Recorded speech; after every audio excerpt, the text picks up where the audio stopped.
is your path to be. We're all here just for all the fun.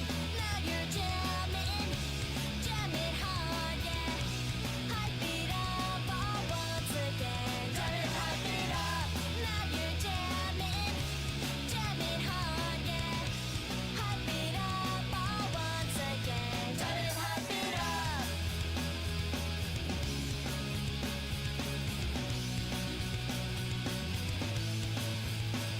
Here you are, standing in one place, a road leading so far. It's your chance to be starting line, compete, won't defeat. You're yourself and not mine. That's the way it goes. So when you rock it, don't you stop and let our puppet visualize. You're a killer bee and you're so free. That's all I need. This is your path to be. We're all here just for all the fun. Now you're jamming, jamming hard, yeah. Hype it up all once again. Jamming, hype it up. Now you're jamming, jamming hard, yeah. Hype it up all once again. Jamming, hype it up.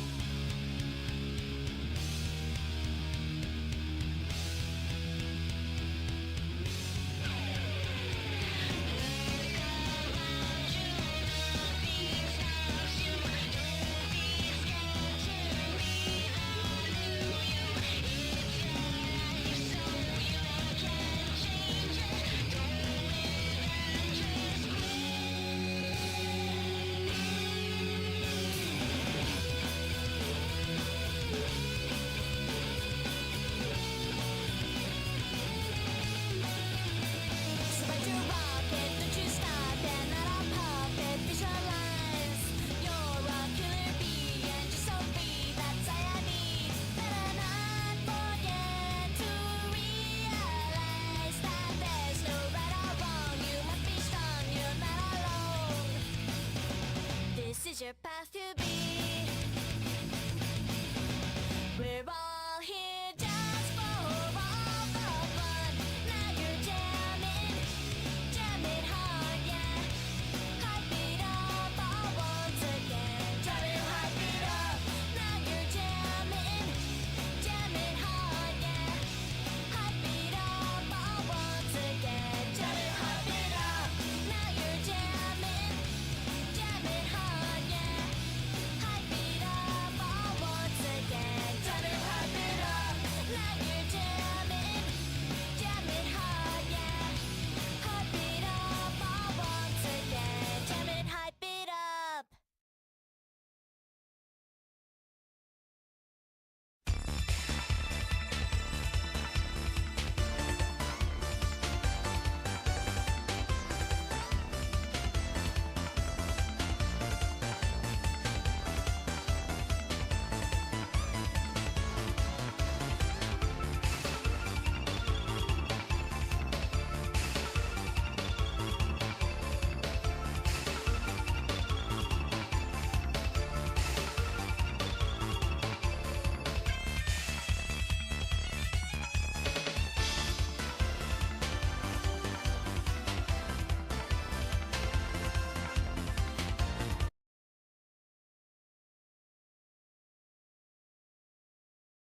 You are now watching Ivan VZA, only on YouTube. Have yourself a damn good time. Oh, hello. Hello. Where the fuck's my controller? There it is. Hi, welcome. We're doing more Trials and Tribulations. We're gonna finish episode 2 today. And we're gonna see more my goats Godot and all that, so that's gonna be fun. And yeah, I mean, I think we should just start it. Let me just tweet this out and we'll get going. Cool.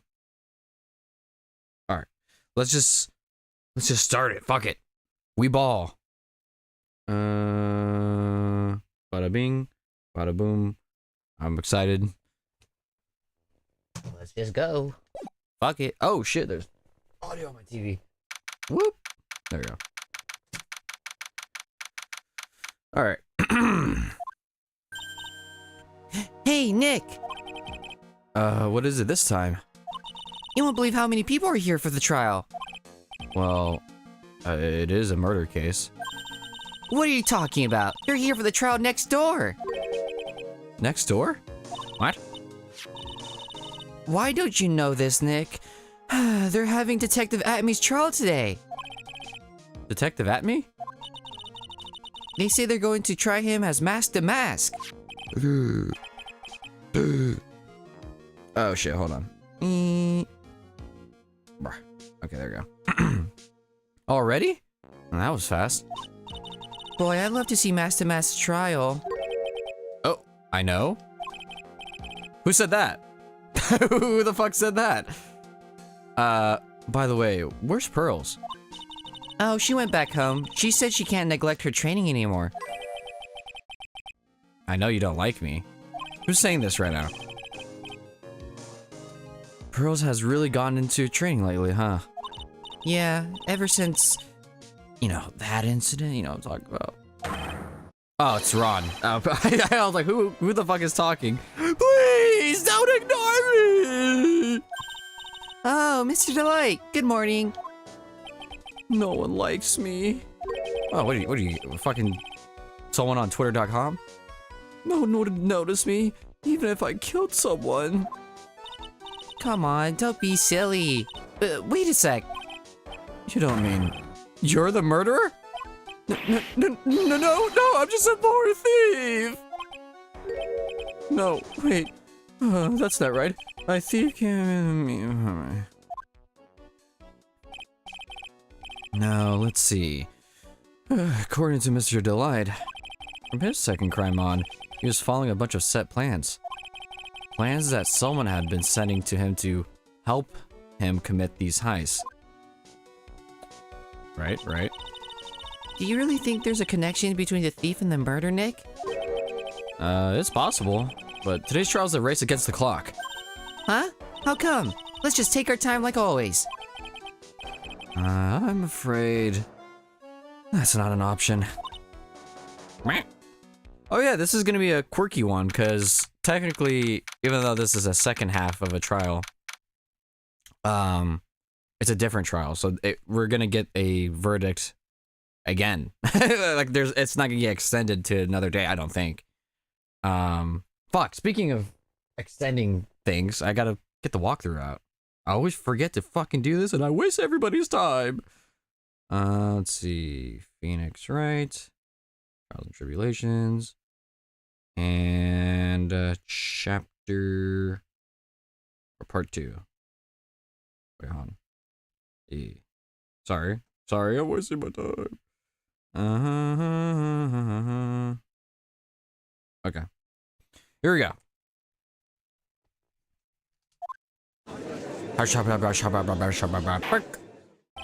Court is now in session for the trial of Mr. Ron Delight. The defense is ready, Your Honor. You're ready. Preparation is the last refuge of the weak. Okay. Settle down, everyone. Jesus, there's a lot of sexual tension here. Let's begin with your opening statement, Mr. Godot. He's got the judge in the palm of his hand. Yet again. Ron Delight is simply too young to be sent to war. That's all. What? I'm afraid I have no idea what that means, Mr. Godot. Ha! Then, you need to get out more, Your Honor. Life is war, but that's exactly why you must be more precise in your wording. Give me that shit, yo. And that's all my statement means. You understand now, right? Yes, well then, let me briefly summarize the details of this case. Wow, the judge is taking charge like he knows what's going on for a change. The victim is Kane Bullard, CEO of KB Security. That poor bastard, I can't believe this is how he died. His body was found in a safe at approximately 9 a.m. on the morning of the 13th. However, the time of death was estimated as 1 a.m. of the previous day. And that's when our little lost kitten dropped the ball. That little lost kitten is, of course, the defendant. Very well then, Mr. Godot, please call your first witness. Smells like ass. I never drink more than 17 cups of coffee during any given trial. But the first one is always the best. Mr. Godot, your witness? Okay then. Let's hear what the defendant, Mr. Ron Delight, has to say for himself. The defendant? Well, Mr. Wright, does the defense have any objections? May be a bit of a disadvantage having the defendant testify, but... I remember when Mia was defending me. She allowed me to testify so she could do the cross-examination. She put a lot of trust in me back then. We have no objections, Your Honor. Defense will allow Mr. Delight to testify. Ha! You've got guts, Trite. Alright then, Mr. Ron Delight, please take the stand! Yay, alright. We'll throw back from the first trial, or first trial of this game. You did it, didn't you? Yes. What? No,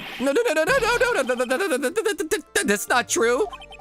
For a moment there, I thought we set the record for the shortest trial ever. That'd be fucking insane. Well, Mr. Delight already looks plenty guilty with that face he's making. And once he opens his big mouth, he'll probably put the last nail in his own coffin. Ha! Very well then. Now then, can you tell me something? If you didn't kill Bullard, why did you go to KB Security? Well, that's kind of hard to say, boy. I wish I got home. Now then, let's hear some testimony about what happened. Jesus! Come on now. Alrighty. That evening, around 1 a.m., I went to see Mr. Bullard in his office at KB Security. The blackmail letter I got, it ordered me to go there. I've been working for KB Security until a year ago, so I knew where his office was. Okay. Cool. 1 a.m., the exact time the murder took place. The weak get washed away by the tides of fate. The strong drink it up. Ugh, Jesus! Who put piss in my fucking drink? I mean, it's bitter today. It's bitter today too. Just like my destiny. You never know. You never know that from the way he's chugging it down. Mr. Wright, your cross-examination, if you please. Alright. Okay, this is a short one. 1 a.m., huh? You're absolutely sure about that? Yes, that's what my watch said when I was entering the CEO's office. No. Actually, I'm not really sure. My watch was slow and my internal clock was also... 1 a.m.? That's the exact time the victim, Mr. Bullard, was murdered, correct? It's too late for a coffee date, that's for sure. Jesus. The black one, okay. It ordered you there? It was the first time I'd gotten a blackmail letter that ordered me to go somewhere. Does that mean you've gotten other blackmail letters then? Oh, of course. They'd say things like, steal this or take that. Why don't you save those for later, Mr. Delight? Please don't say any more. Now, what should I do? I don't know, fuck it. Press harder, we ball. So, what did the blackmail letter in question say? It said to bring you $50,000. Money, a perfect motive for committing murder. Oh Oh, but wait! I'd never intended to pay that money anyway. Oh? Is that right? After all, he had nothing to do over my head. Wait, what? He had nothing to hold over my head. I had nothing to be afraid of. An important point indeed. Witness, let's have that added to your testimony. Yes, sir. Huh. Yes? Okay, they just laughed. All right. A muddy mud skipper in outer space has a better chance of surviving than I do. The blackmail. Okay. Just what were you being blackmailed about anyway? The blackmail letter said, if you don't want your identity revealed... Wait, what? Oh, okay, whatever. I'm sure it was referring to the whole mask-to-mask thing. But I wasn't worried. Mr. Bowler didn't have anything on me. He did it? Anyway, I don't care what anyone says about me. Just as long as Desi believes in me, ha! So that's why Miss Delight didn't believe he was mask-to-mask. That's why I knew they were just hollow threats. Hmm. I've been working for KB Security. Okay. You used to be a security chief. You used to be a security chief for KB Security, right? Yes, that's right. A security chief? You? The fuck? You're a pussy. And yet, a year ago, you were fired without notice. Revenge for an old grudge. A perfect motive for murder, wouldn't you say? Oh, this isn't good. Maybe I should change the subject? Why he was fired, I guess? Mr. Delight, please tell us why you were fired from your job. Well... The world is filled with those who have sinned. I wish I had never asked that. Okay, then I take it back. Defendant, please answer the question. Well, I needed money. You needed money? Well, you see, Desi loves to spend it. It's kind of her hobby. Not exactly the best hobby in the world, huh, Nick? My salary wasn't nearly enough, so I stole data from the company. What the fuck? Why would you say that? Come again? KB Security has a lot of security info on all sorts of companies. And since I was a security team chief... You stole some data and sold it. Mr. Bullard found out and I was fired immediately. What? I wish I had never asked that. I was somehow able to keep it secret. It made it seem like I had quit on my own. What is it, Nick? You don't look so good. What do you mean you don't look so good? He just admitted to a crime, dude. Someone who brings harm to their company is fired as punishment. You do well to remember that. He sure told you. So, you admit you stole data from your company, is that correct? Yes, I'm sorry. This is a very important fact. Please add it to your testimony. Oh man, this whole thing just took a big turn for the worse. Crashed and blew up.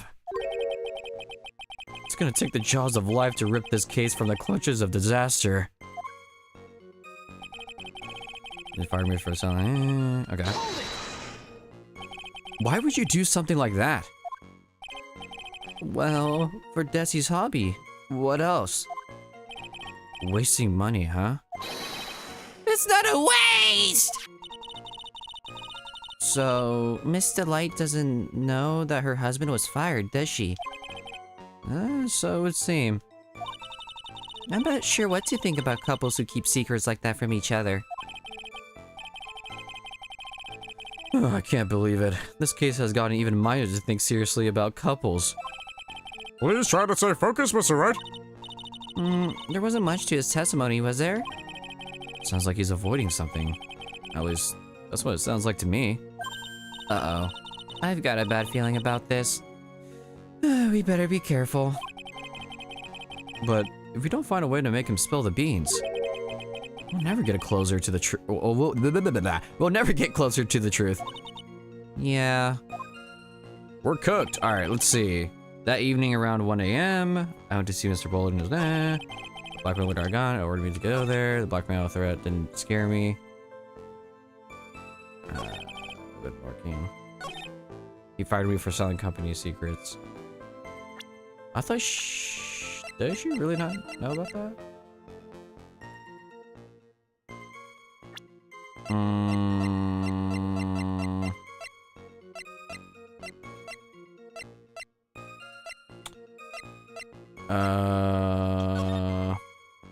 Huh. Okay. I really don't know what to do here. So not this yet, not that. Ron's testimony.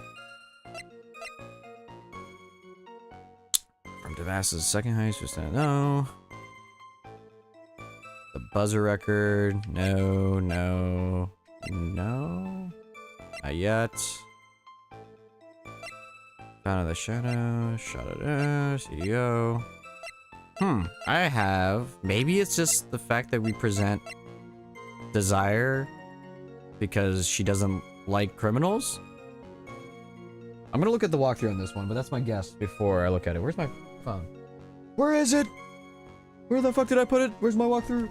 Ow, my fucking... Oh, no, seriously though, where the fuck did I put that thing?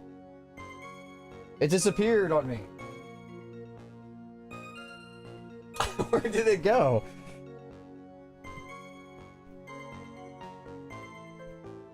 Is it in my pockets? No, where?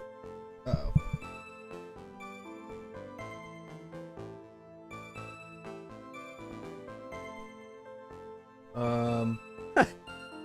Where did I throw this phone? Where the fuck did I put it? Hold on, give me a sec. Jesus. Where is it? Oh, there. I did throw it. What the fuck? Why did I put it? Put it way over here. God damn. Alright, anyways. It was like directly behind me. I threw that bitch behind me for some reason. Alright, here we go. Press harder. I've been working for why he was fired.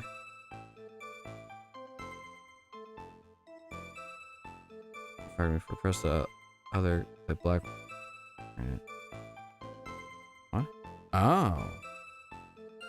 Press the other extra statement. The blackmail threat didn't. Okay. Did I not press this one? Oh shit. Just what were you being blackmailed about anyway? Okay. Oh, I just didn't click on the right. Oh wait, no. Fuck. Okay, whatever. Tisk tisk. I'm afraid that reason isn't going to hold up anymore. What do you mean? The victim had no proof. The victim had no proof. The victim had no proof the defendant was mask to mask. But you're the one who stole company secrets only 1 year earlier. But that was all over with once I was fired. But it is true that the fact that I stole secrets was kept under wraps. Even so, there was no reason for me to pay up now, a whole year later. Is that really true? What is it, Nick? The fact that Ron was stealing company data. I wonder if you would have had a problem with that, if that ever became public knowledge. Yeah, he would. Mr. Delight, I believe you would have been in considerable trouble if your identity as a company data thief was made public. Mr. Wright, what are you trying to do by bullying your own client? Ha! Men are like colonies of bacteria. The more heat you apply, the faster they grow. That's exactly right. Well then, feel free to keep up the heat, my little lawyer amigo. Little lawyer amigo? Look at him. Look at my boy right here. Yes, now come on. Provide some evidence to back up your assertion. Why would Mr. Delight want to keep his data stealing secret from going public? Because he's the mask? Do I just... I'll take the 2 points if I'm wrong, but... Right? Ha! Well, Mr. Defendant? You heard the defendant. Just when I thought it wasn't possible, a whole new level of irritation rises before me. Looks like the defense was just playing with. Oh! Fuck. Do you think you could rephrase that, Your Honor, for my sake? Yeah, I was gonna say, that's kinda... sus. Wait, oh shit, no, hold on. Hold up. Objection. Hold up. No. Okay, so I got it wrong. Damn, I thought it was gonna give me another chance. But I was wrong. Okay.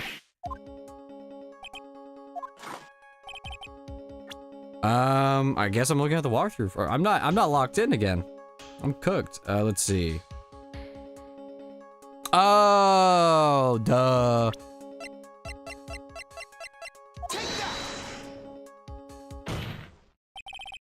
Mr. Delight, what you said just now doesn't match what you told me yesterday. Huh? What does it? I think you must have been scared. Very scared. Of having a certain person find out your secret. Glup. A certain person? Miss Desire Delight, the defendant's wife. But listen to me, my Tessie, she's... Looks like if I just sit back and relax, the fun will end before it truly begins. Grr, Godot. Yes, we know. It was all your wife's fault. What do you mean? This is getting weird. Mr. Delight stole company data to pay for his wife's spending habit, for which he was fired. Unable to face his own wife, someone used his dirty little secret by All-American Rejects to blackmail him. And that is how this murder came about. Oh. No, everything's falling neatly into place for him. Don't talk about my Tessie like that, or you'll be sorry!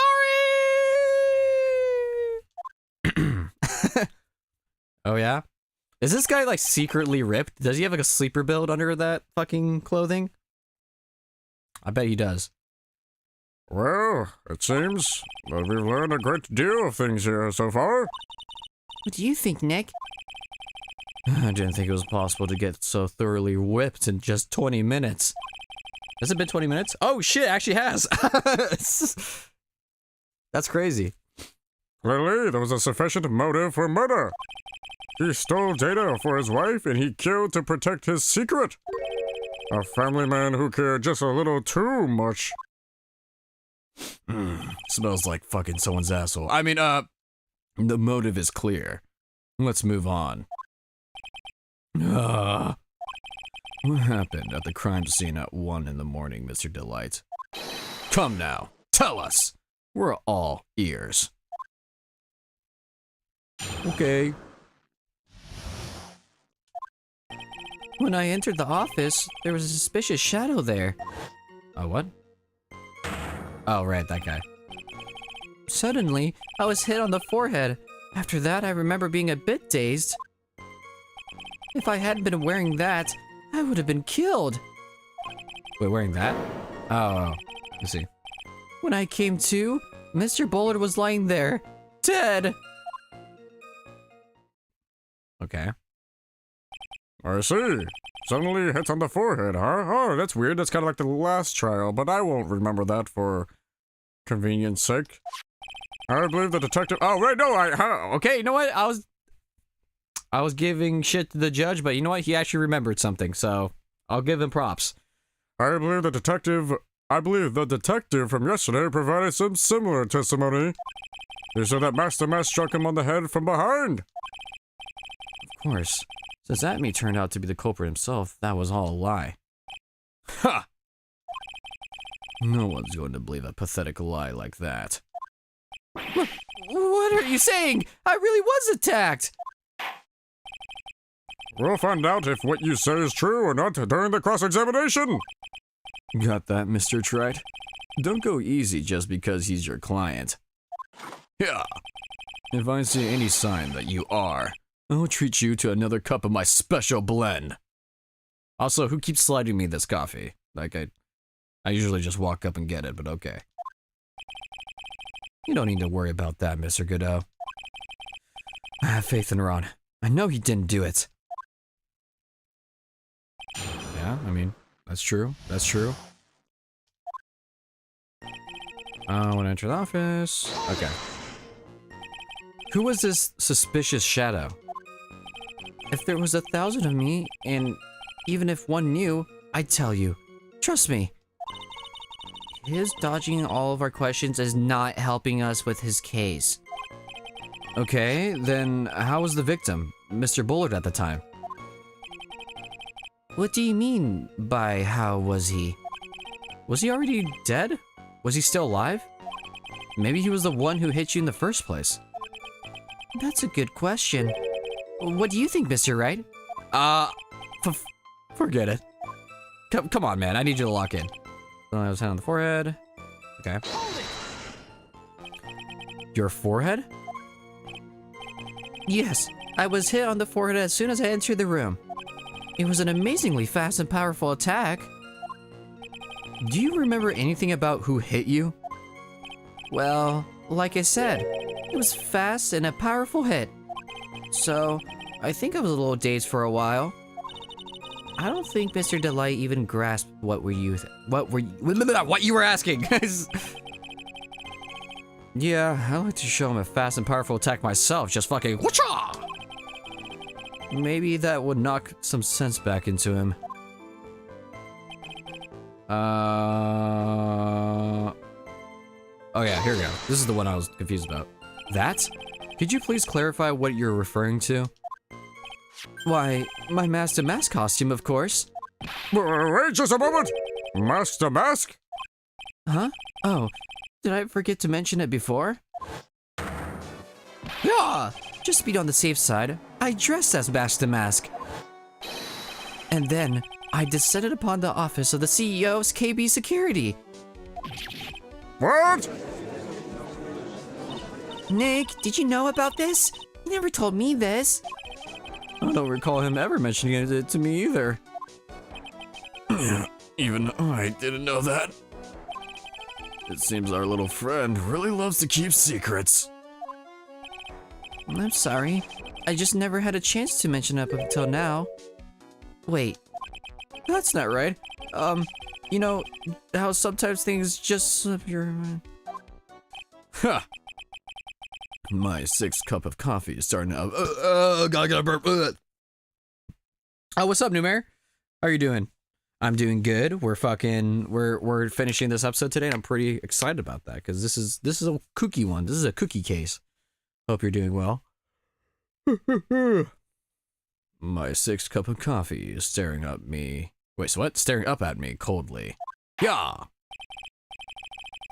At any rate, we can't ignore this new piece of information. Witness, please correct your testimony.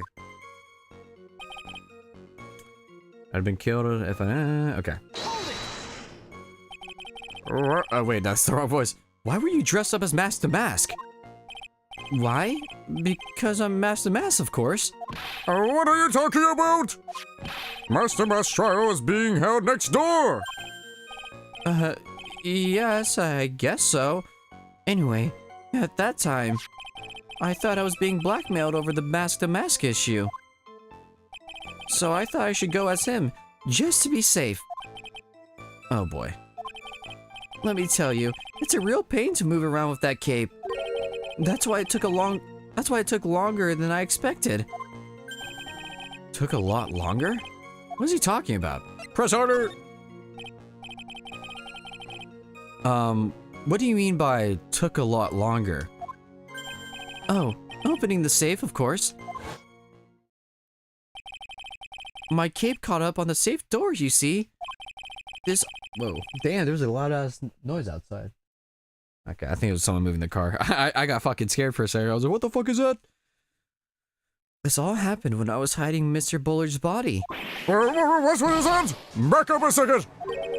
Yes? You were the one that hid the body in the safe? Well, yeah. Inconceivable!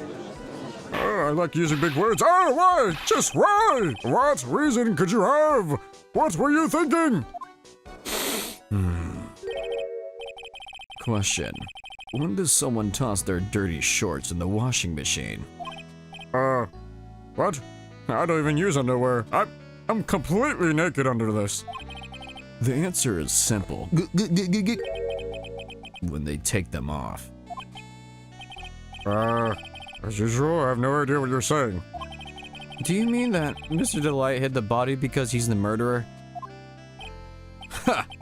So, you're not as stupid as you look. You know, his metaphor this time was really obscure. Like the PS2 game. Mr. Wright, you don't mean that you knew about this whole safe business, do you? Well, yes. Why am I the only one not in the loop here? Witness, make sure you add this to the testimony. Yes, sir. Uh-oh. Looks like a storm front is moving in over the fair weather judge. I panicked and hid the body in the safe. It took about 10 minutes. Okay.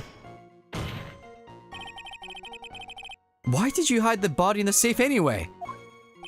Well, because it wouldn't fit in the drawer. Dude, this word fucks me up. Like, usually I have words that never fuck me up and I just can't say it on stream. Drawer.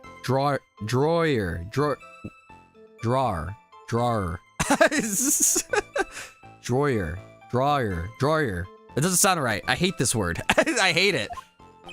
That word always fucks me up. Oh, you know what? I'm gonna Google it right now. Maybe it'll help me. Every time I read that word out loud, it always fucks me up. Drawer. Pronunciation. No! Not pole kitchen. None. There we go. Here we go. Drawer. Okay. it's just draw, but it ends in an R. I know. It's so simple. Drawer. That doesn't even sound like a real word to me. I'm so stupid. I may be a voice actor, but, you know, sometimes words are hard. That's not exactly what I meant. When I saw that corpse, I kind of lost it. I thought, well, if they find his corpse, they'll think I did it. Ha! I think you had a simpler reason than that. It's because you killed him. And that's why you spent 10 minutes hiding the body.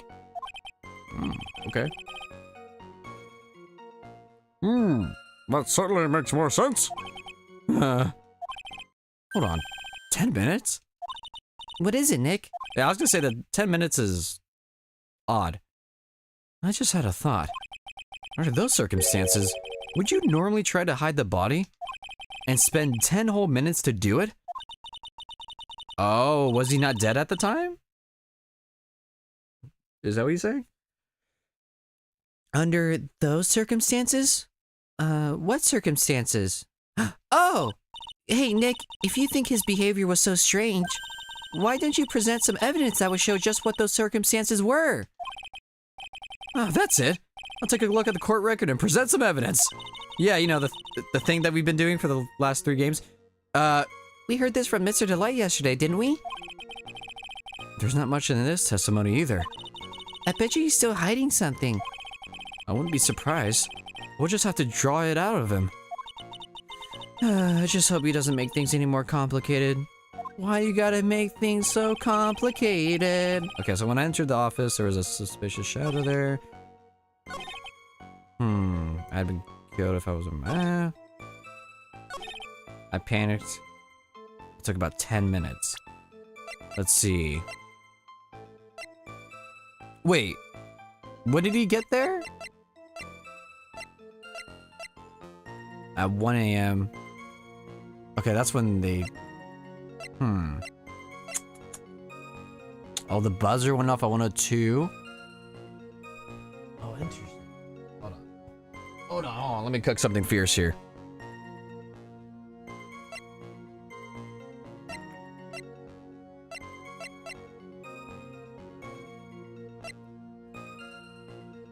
Okay.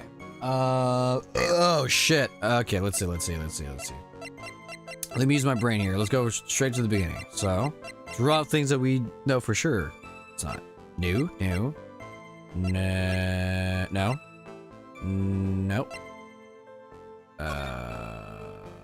Nope. No, that's the warehouse.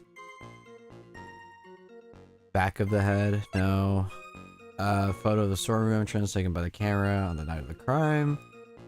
No. Ron's room. What time did it say to show up? At 1 a.m.? He got there late too, right? Took him 10 minutes. He was already dead. So he was already dead when he got there. So that's what we're proving, I'm pretty sure, right? I panicked and hid the bot. When did he get... I wish we can... When did he get there? Let's see. The night of the crime at 1 a.m. Oh, but... I see. You could kill someone under a minute, I guess. Been on the moon. Yep. Maybe. Let's see what song's this. Okay, publicity photo. No. Definitely has to do with the time. I just don't know which evidence for it. I don't think this one is relevant yet. No. Found on the table at the crime scene. The buzzer went off once at 1 and 2. Maybe the buzzer record? Okay, before I look at the walkthrough, so we can just speed this up a bit, I'm gonna say final answer... The fucking... buzzer record? Let's see. God damn it. I was gonna say, where the fuck did I put my phone? Alright. Let's see. If I hadn't been wearing that... Oh, okay, wait, hold on. There's a lot of pressing I didn't do, apparently. Oh,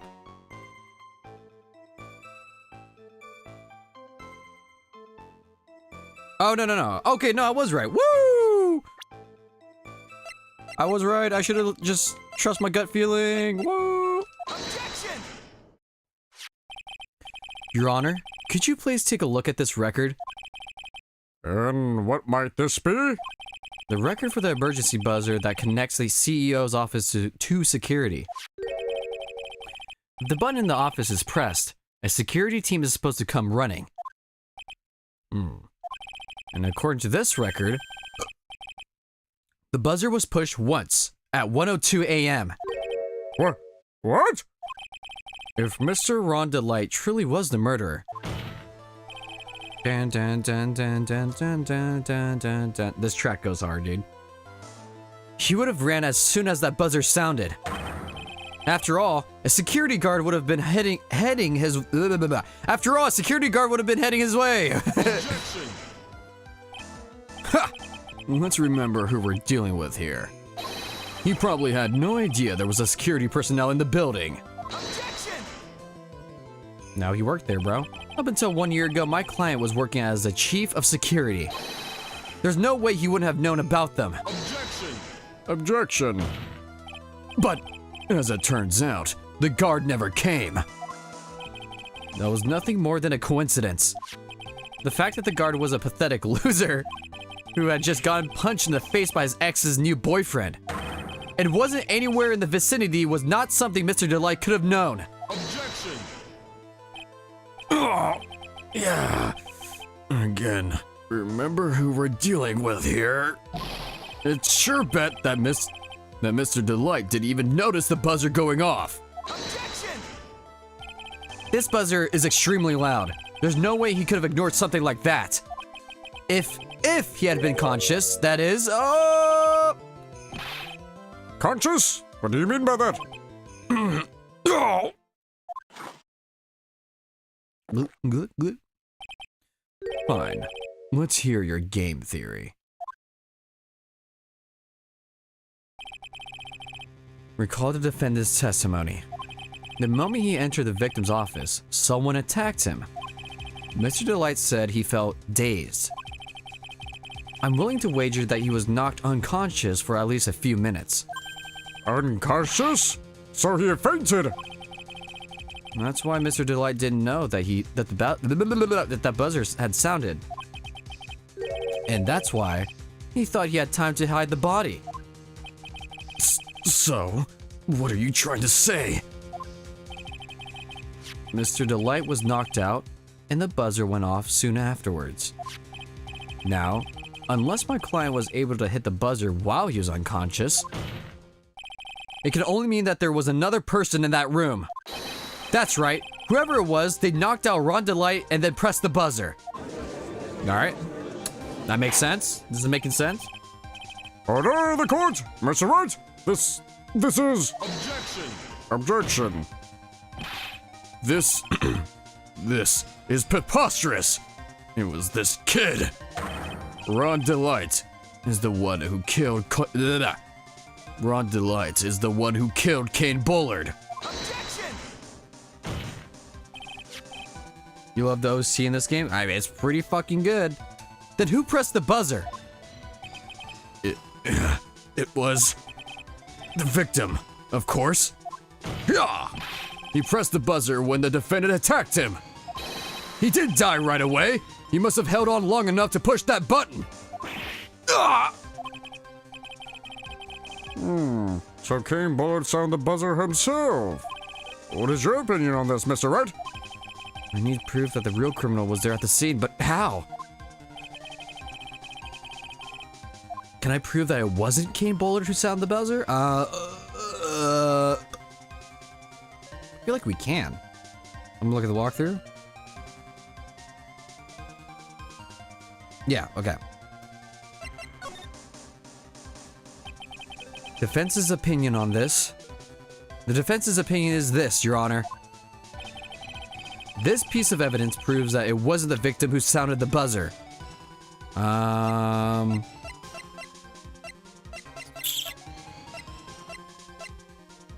Oh, he hemorrhaged, this, right?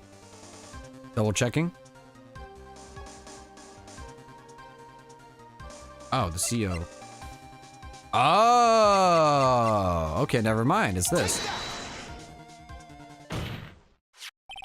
I believe this piece of incontrovertible. What? Incontrovertible. I'm Googling it. Hold on. Incontrovertible. That's a big word for me. Not able to be denied or disputed. Incontrovertible. Incontrovertible. Okay, alright, I wasn't dumb. I was like, have I seen this fucking word before? I don't think I've ever seen it before. I believe this is the piece of incontrovertible evidence you were looking for. The emergency buzzer? Is there some kind of clue on it? Absolutely not. Hey, come on now. At least give some thought to what you say before opening your mouth. The fact there are absolutely no clues is itself the clue. Now I'm the one who's clueless. Hello. Oh, hello. Hi there. Thank you for stopping by. I appreciate it. Thank you for saying hello. How are you doing? This button has no fingerprints on it. If Mr. Bullard had really pressed it himself, naturally, he would have left his fingerprints behind. Objection. Ron Delight obviously wiped them off. Objection! Why would he? A guard could have come in at any moment. He touched that button. I know he did. Objection! The defendant, Mr. Delight, was dressed as Master Mask. And Master Mask always wears gloves. What reason could he possibly have to wipe the button free of his fingerprints? Talk your shit, Phoenix. Order! Order! Order! It would seem. I've been forced to eat crow. What the fuck what does that mean? I wonder what blend number crow flavored coffee is. What? What was happening? However, if the real killer was there at the scene, why would the person press the emergency buzzer? Shouldn't they have run away without putting themselves in extra danger?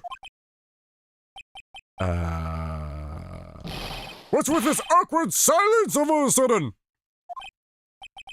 Ha! Looks like you're fresh out of parlor tricks. You're on to you, Nick. Should give me a minute to collect my thoughts. The real culprit killed Mr. Bullard at around 1 a.m. And Mr. Delight just happened to waltz in when the murder was taking place, right? Ow. The killer clobbered Mr. Delight and then sounded the buzzer. Uh-huh. Even though the security was supposed to respond right away if the buzzer was pressed. Security was supposed to respond? Time's up, Mr. Wright. Let's hear what you have to say. Very well then. Oh, you got some guts. I like that in an opponent. I like you. Why did the real killer sound the emergency buzzer? They didn't mean to? Yeah, because there's no fingerprints. Maybe he just bumped into it? Yeah, they didn't mean to, right? In all probability, the killer didn't mean to press it. What do you mean? It's possible that they simply pressed it by accident. It could have been with their back during the scuffle, for example. Oh, I'm fucking smart! Aha! That must be why there weren't any fingerprints. Objection! Objection. Ha! Is there a functioning brain underneath all that ridiculous hair, Mr. Trite? Look at my hair. Look how coiffed it is. Look how beautiful and sexy I am. Huh?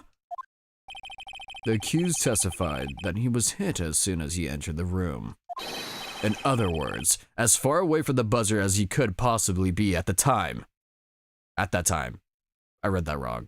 Whatever. Fuck! It would seem. Oh! Oh, I was wrong. Oh, shit. Never mind. I was wrong. Fuck. One more time. I've got to calm down and think quick. Okay, alright. Why did the real killer sound the emergency buzzer? Okay, I'm looking at the walkthrough on this one. I thought for sure he didn't mean to. Fuck. Oh. Oh! That makes sense. To call the security guard so you can blame it on, Ron Delight. That makes sense. I'm not locked in. I think I've gone like every answer, wrong. Without like, you know, I think I had to look at the walkthrough every time. Fuck, I'm not locked in. The killer knew that if they pressed that button, a guard would come running. And that was exactly what they wanted. Do you mean to say the killer called the guard on purpose? Yes, although as it turned out, he never showed up. Because he was getting his clock cleaned at the time. Ha! What a touching story. You're saying the killer had a change of heart and called the guard to turn himself in? Did you play Justice for All? I did. I did play Justice for All. That was the last game I streamed. I finished it last year. That was the last game we finished before the year ended. Don't worry, I played through these games and it's difficult even if you lock in. Thanks. Thank you. I know. I was kind of cooking the first half of this trial or episode. I was doing pretty good, but right now, nah. I'm not locked in enough for my brain is too small. No, I'm not. When that buzzer sounded, there were 3 people in that office.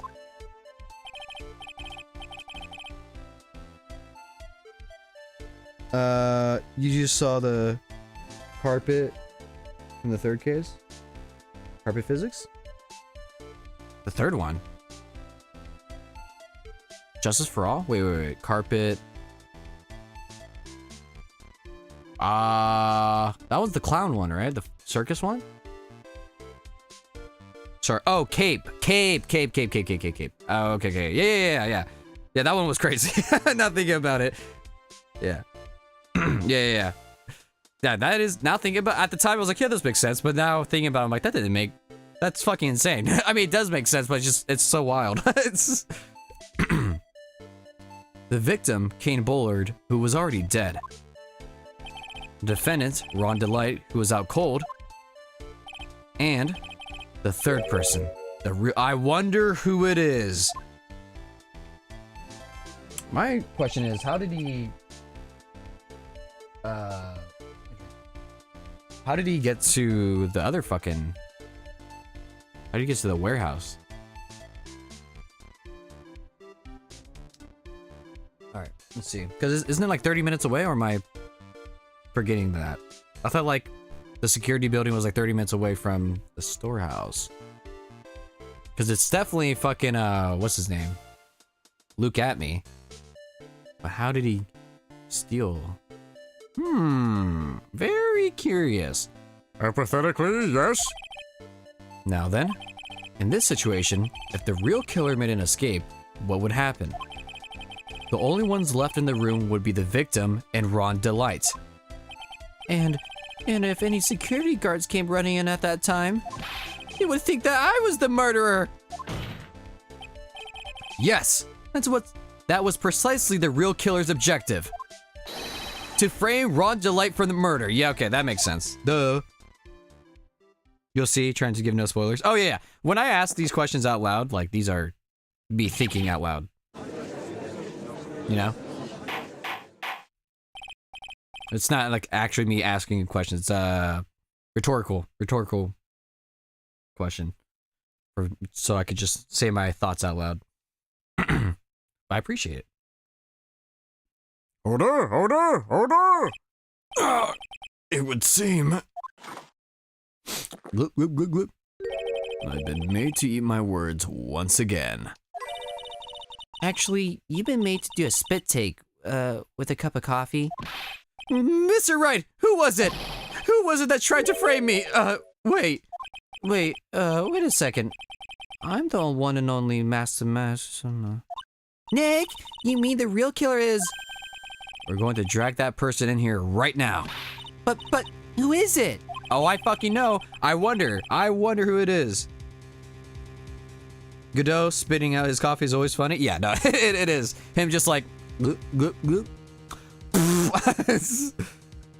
So I say things out loud that make sense of the case, but the second, for what I said or thought, especially in Dual Destinies, I say things out loud that make sense. Oh, I see what you're saying.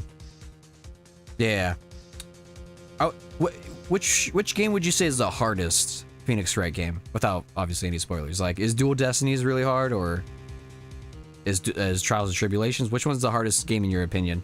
I would like to know.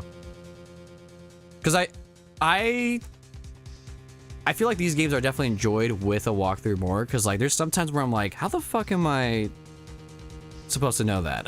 Like, what am I supposed to do? So that's why I play with a walkthrough, because like sometimes I'm just like, how was I supposed to know that? But you know, I'm kind of dumb, so. Dual Destinies is the hardest one? Ah, okay. Is that the first Apollo Justice one? I don't have any solid proof yet, but think about it. The killer knew Mr. Delight's identity, and they also knew that he had been called to KB security that night.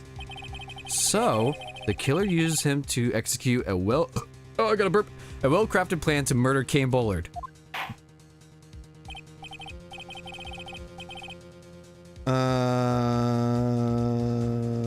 Spirit of Justice may be the hardest. The Great Ace Attorney is pretty hard, or Trials and Okay, so it kind of seems like they're pretty. The games are pretty like what's it called? From here on out are kind of just like, yeah, they're pretty difficult. You got to use your brain. Oh, I meant Ace Attorney. I meant Ooh, okay, Phoenix Wright games. Oh, okay, I meant Ace Attorney. All right. Don't put words in my mouth. I meant Ace Attorney. Yeah. I'm one of those fools who calls the series Phoenix Wright, even though he's only the main character for 3 of them, as far as I know. I'm one of those fools. I know what the series is called Ace Attorney. I just like calling them Phoenix Wright for some reason. I actually can't wait to get to the Great Ace Attorney.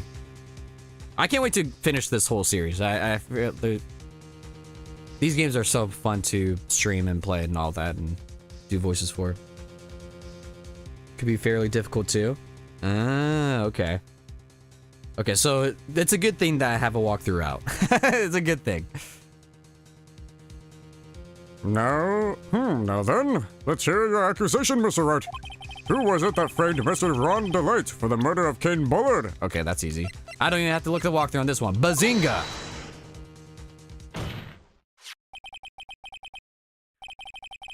Detective Luke Atme. He's the only one who could have done it. Ace Detective Luke Atme? You mean Master Mask did it? No, you fucking idiot. Your Honor, the person being tried in the court next to us is not Master Mask at all. He is, in actuality, the true murderer of Kane Bullard. I use a guide, so no shame. Yeah, I don't feel like there is shame for using guides in the community. I feel like, from what I understand, people are like, yeah, you can use guides. Especially if you want to streamline the experience. Like, I like to think about it first. That's why I like to guess first and then look at the walkthrough. But yeah, I feel like most people are like, yeah, you could use fucking RPG site. Order! Mr. Wright, explain yourself! Theft and murder. Which is the more serious crime? They're not even close. Murder is the more serious crime, of course. It's a capital crime subject to a capital punishment. Please remember the trial from yesterday, if you would. When Luke Atme confessed, there was a huge commotion in the courtroom. And of course, a famous detective was unmasked as, well, as Master Mask. Instead of being convicted of murder, he was found guilty of grand larceny. That was his true objective all along. Yeah, okay, that makes sense. This guy, okay, Luke Atme is kind of smart, but not smart enough. Not smart enough. Ace Attorney can have some crazy BS in some testimonies, so no problem in guides law, especially on some cases. So far, has there been one where I'm like, what the fuck? I'm trying to think. If you guys can remember any, like, kind of whack ones, like whack testimonies in the games I've played so far, let me know. So I'm trying to think of, there's definitely been some testimonies I'm like, what? But I can't think of any. So if there's any in the first game or Justice for All, let me know. Let me know if there's one that, like, because I remember there being some whack ass one and I was like, what the fuck? It's To be found guilty? Master Mask had the perfect alibi for when the murder took place. He was stealing the urn at Lori Taylor. In other words, being found guilty as Master Mask was Luke Atme's airtight, watertight, and unassailable alibi. Did I say that word right? Let's see. With the vase thing? Oh, you'll see the final case of this game, buddy. Uh-oh. Uh-oh. Lana Sky's testimony was the vase thing? Yeah.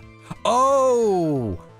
Yeah! Oh my god, the first game where you had to click on the right part of the vase, like broken vase, was it?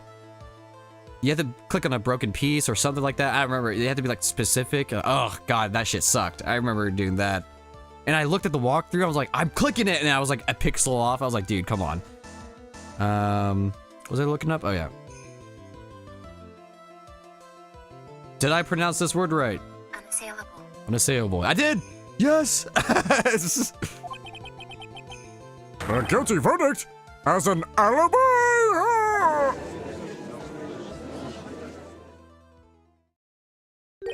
You know, it's almost time to duel For what? for Luke Atmey's verdict. It was a pretty simple trial after all. If we're going to stop this trial and stall that one, we need to do it now. Of course. That's assuming you have proof that the detective was the one who committed the murder.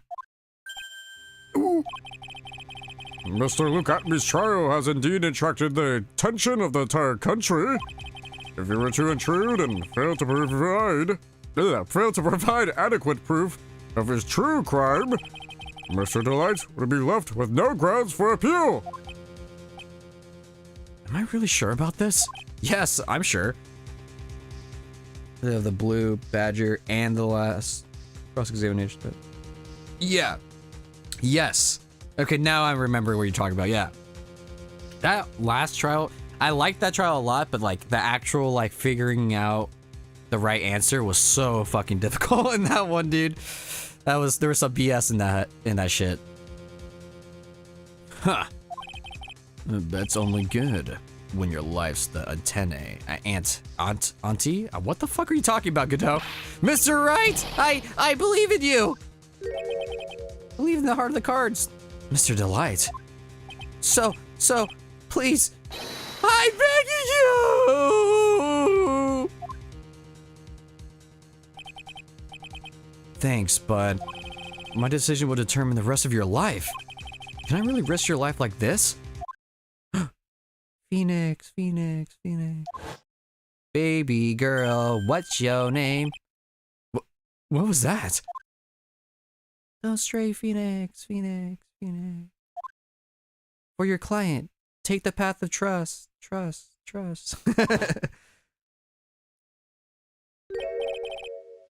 That voice, it sounds like... Mia?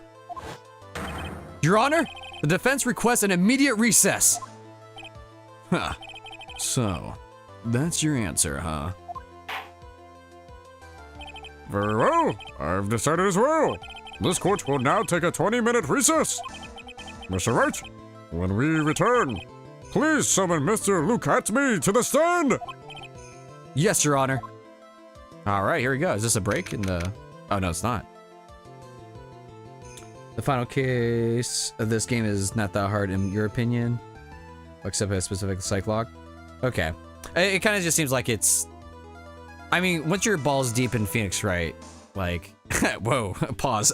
when you're balls deep in Ace Attorney, fucking...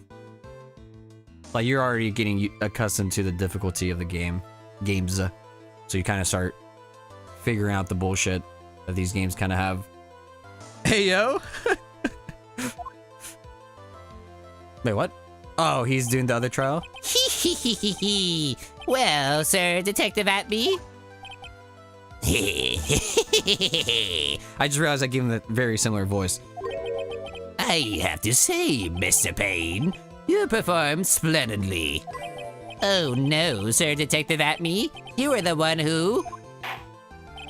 Who the fuck is this? That's enough. This court sees no reason to further prolong this trial. This court finds defendant Luke Atmey.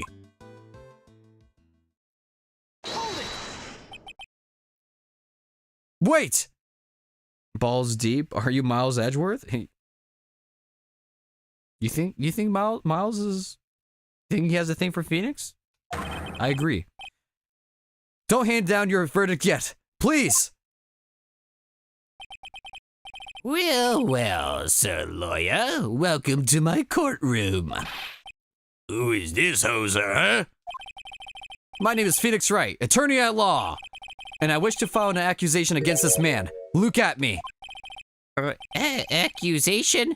You accuse Master That man is not Master Mask. He's just a ruthless murderer. What? This guy looks crazy. Canadian judge? Is he Canadian, bro? Is that what Canadians look like? Oh shit. Okay, we got a break in here. This is kind of cool though. I was saying earlier that like the first part of this trial I wasn't really feeling it, or the first part of the episode, but now like when what's it called? When the trial was happening, I was like, okay, but now it's becoming really cool now.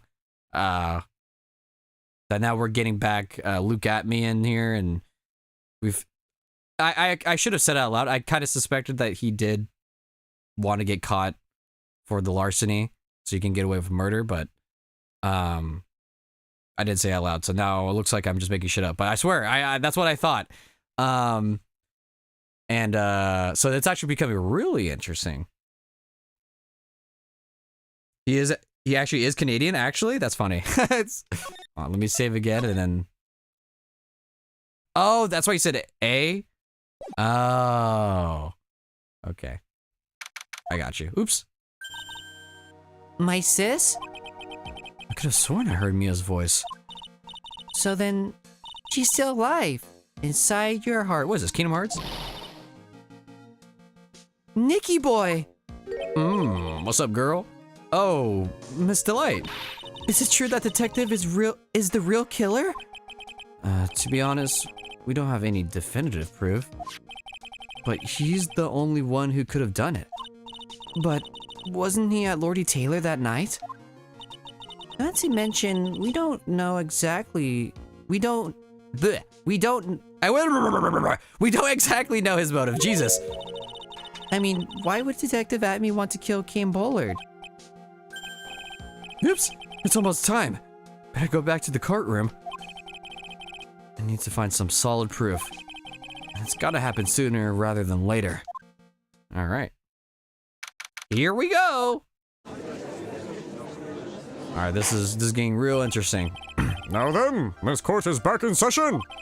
Mr. Luke at me, please take the stand. Look at this fucking asshole. Hold on. Okay. Well, well, how do you do? How do you do, Sir Lawyer? I never would have thought to see you acting so recklessly. I couldn't let them hand down your verdict just yet. Not when it would have given you the perfect alibi. An alibi by the name of Mask the Mask. I'm sorry. I'm afraid even the great Luke Atme has no idea what you mean. Of course, I've been in the next courtroom ever since 10 o'clock this morning. I'm afraid there's no way I could know what's been going on in here. You've been in the defendant's seat all day long, correct? Being tried as Mask the Mask? Indeed. It's truly child's play to fool the ignorant masses.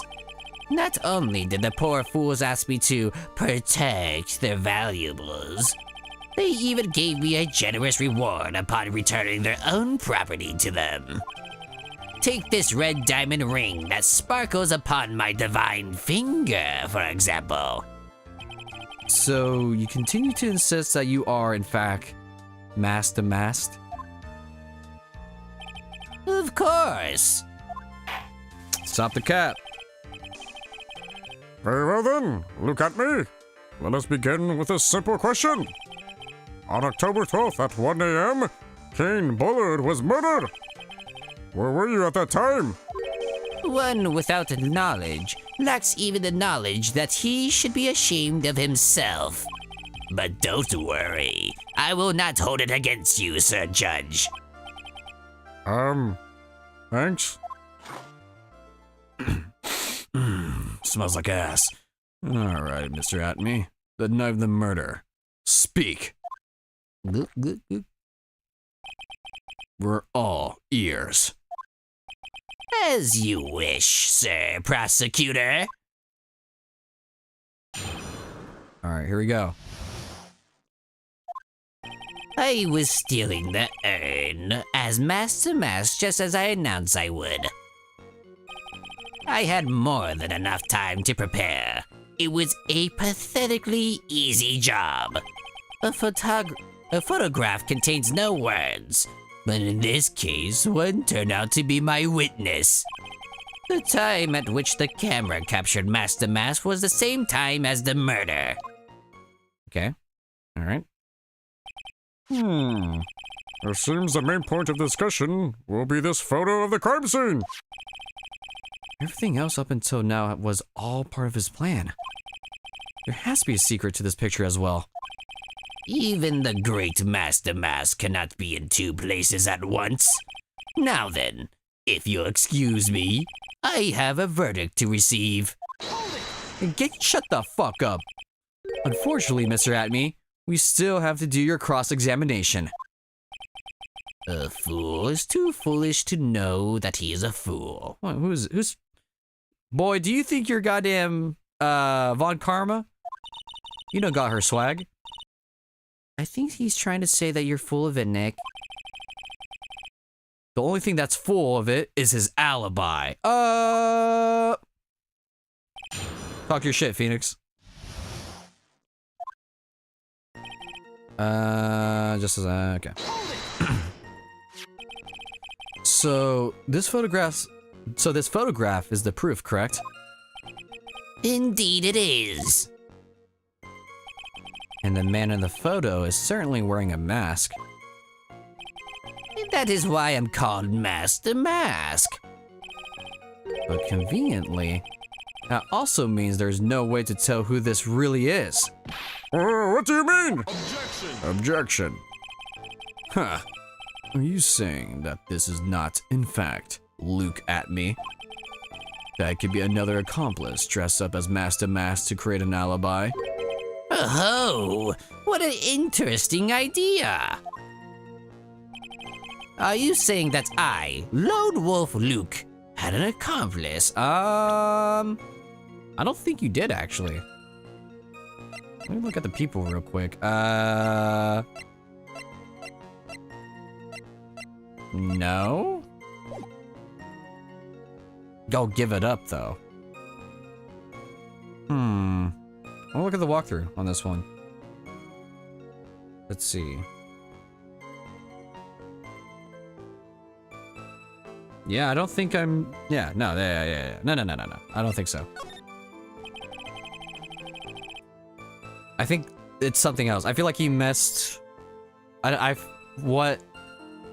I'm also scratching my chin like Phoenix right now. I think... What we're looking for is that he... what's it called? What's the word? He messed with the video... Or with the camera and the times and stuff. He actually stole it after? Earlier? I don't know, but I don't think he has an accomplice. That's what I'm pretty positive about that. If Luke Atme was at KB security during the murder, then the Master Mask in this picture has to be a fake. Then there really was an accomplice. But right now I have no idea who it was. I don't have any idea right now either. Baseless objections are just what that guy wants. Okay, I think I got it right. Or no, I didn't think. I looked it up. I looked at the walkthrough. Duh. There's gotta be another way. I'm going to find it. Okay. So yeah, the accomplice doesn't make sense. I believe Adrian Andrews hired you at one point? That's right. That was over 20 days ago, if I'm not mistaken. You sent the calling card to the Lordy Taylor 10 days before the heist. That would mean you sent out the card after you began your security watch, right? Indeed. There was no reason why I could do both jobs at once. It was the perfect opportunity to steal my latest target. I see. You truly are evil, aren't you? You're like Disney evil.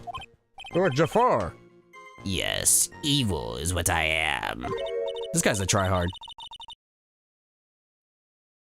Look at the security camera photo. I will after this little shindig.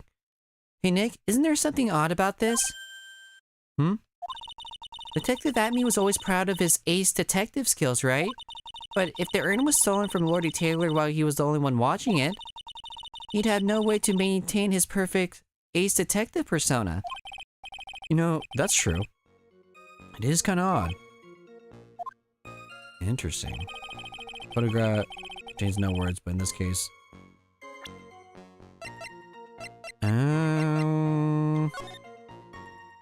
Paint. This is the paint. The time is 58. 2 minutes before the murder. Box. Oh, and the paint. So the box was already picked up from there. Okay, alright. My brain is a-turning. Ah. Yeah, because the little paint splotch has the box. The box was already covering it. Okay, okay, okay. Let me press the rest of this real quick. Okay. So by photograph, you mean Nickelback's look at this photograph. You mean this piece of evidence here, is that correct? Indeed it is. That is it. The very thing that proves I committed the crime. Oh! Okay, so, hold on. I'm gonna let him finish, but I think I know where this is going. The very thing that proves you committed the crime.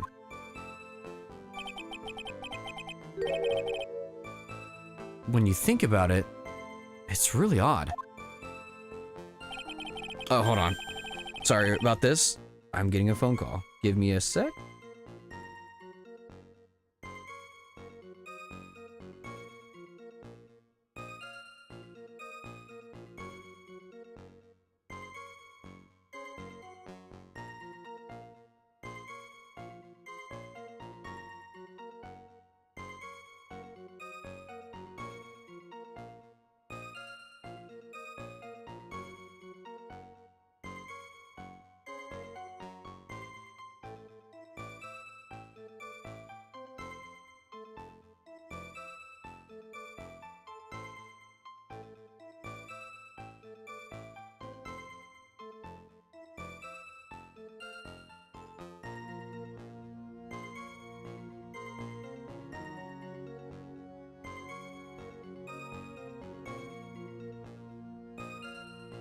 I'm back.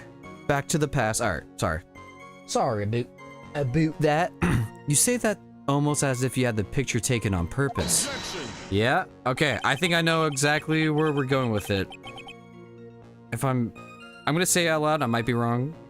He recreated that picture after it was stolen? Was the paint? The paint. I know, because the paint box is there. So the time is not right, is what I'm saying. For sure. But I don't know exactly. I'm trying to think. Like, was the box already there before the paint? I don't know. My brain is a turning though. I got it. I understand it now.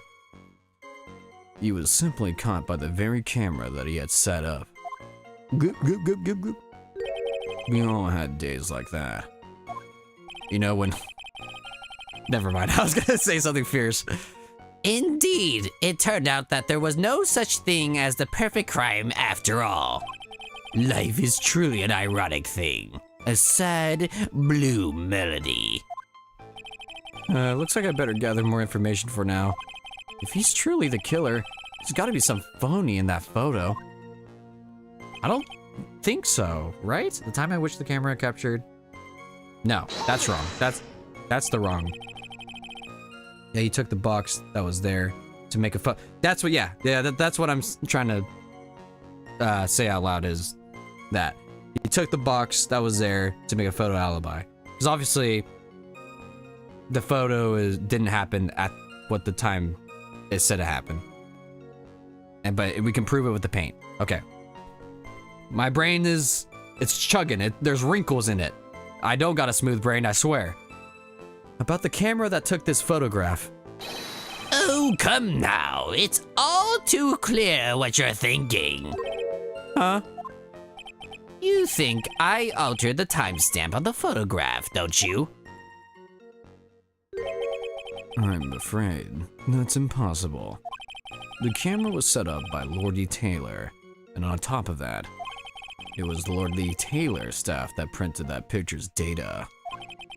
Unfortunately for the defense, there's no way that picture could have been altered. I see. Looks like I better find something else that could be suspicious. So, this alibi is false? It has to be, or he couldn't have killed Mr. Bullard at KB Security. But I'm not really spotting anything unusual. There are two possibilities. Either the massive mask in the photo is a fake, or the photo itself is. Yep, it's the second one, technically. Okay, let's in the urn, just as I thought. Add more time than enough. Photograph contains no words, but in this case, one turned out to be my witness. The time I wish to... how do I prove it, though?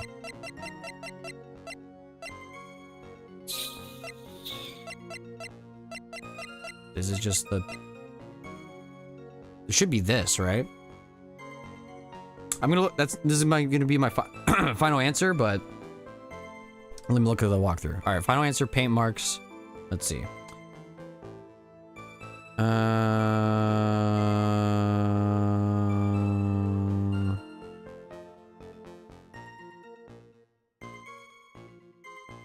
What?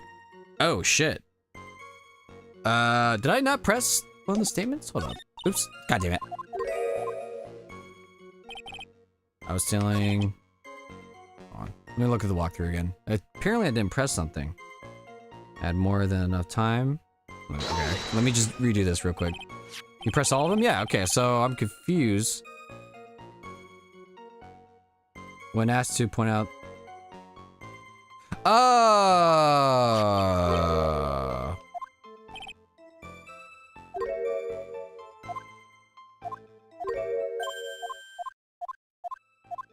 Okay, I think I just... Hold on. Let me see.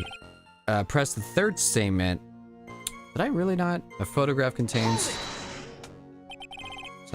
So you mean...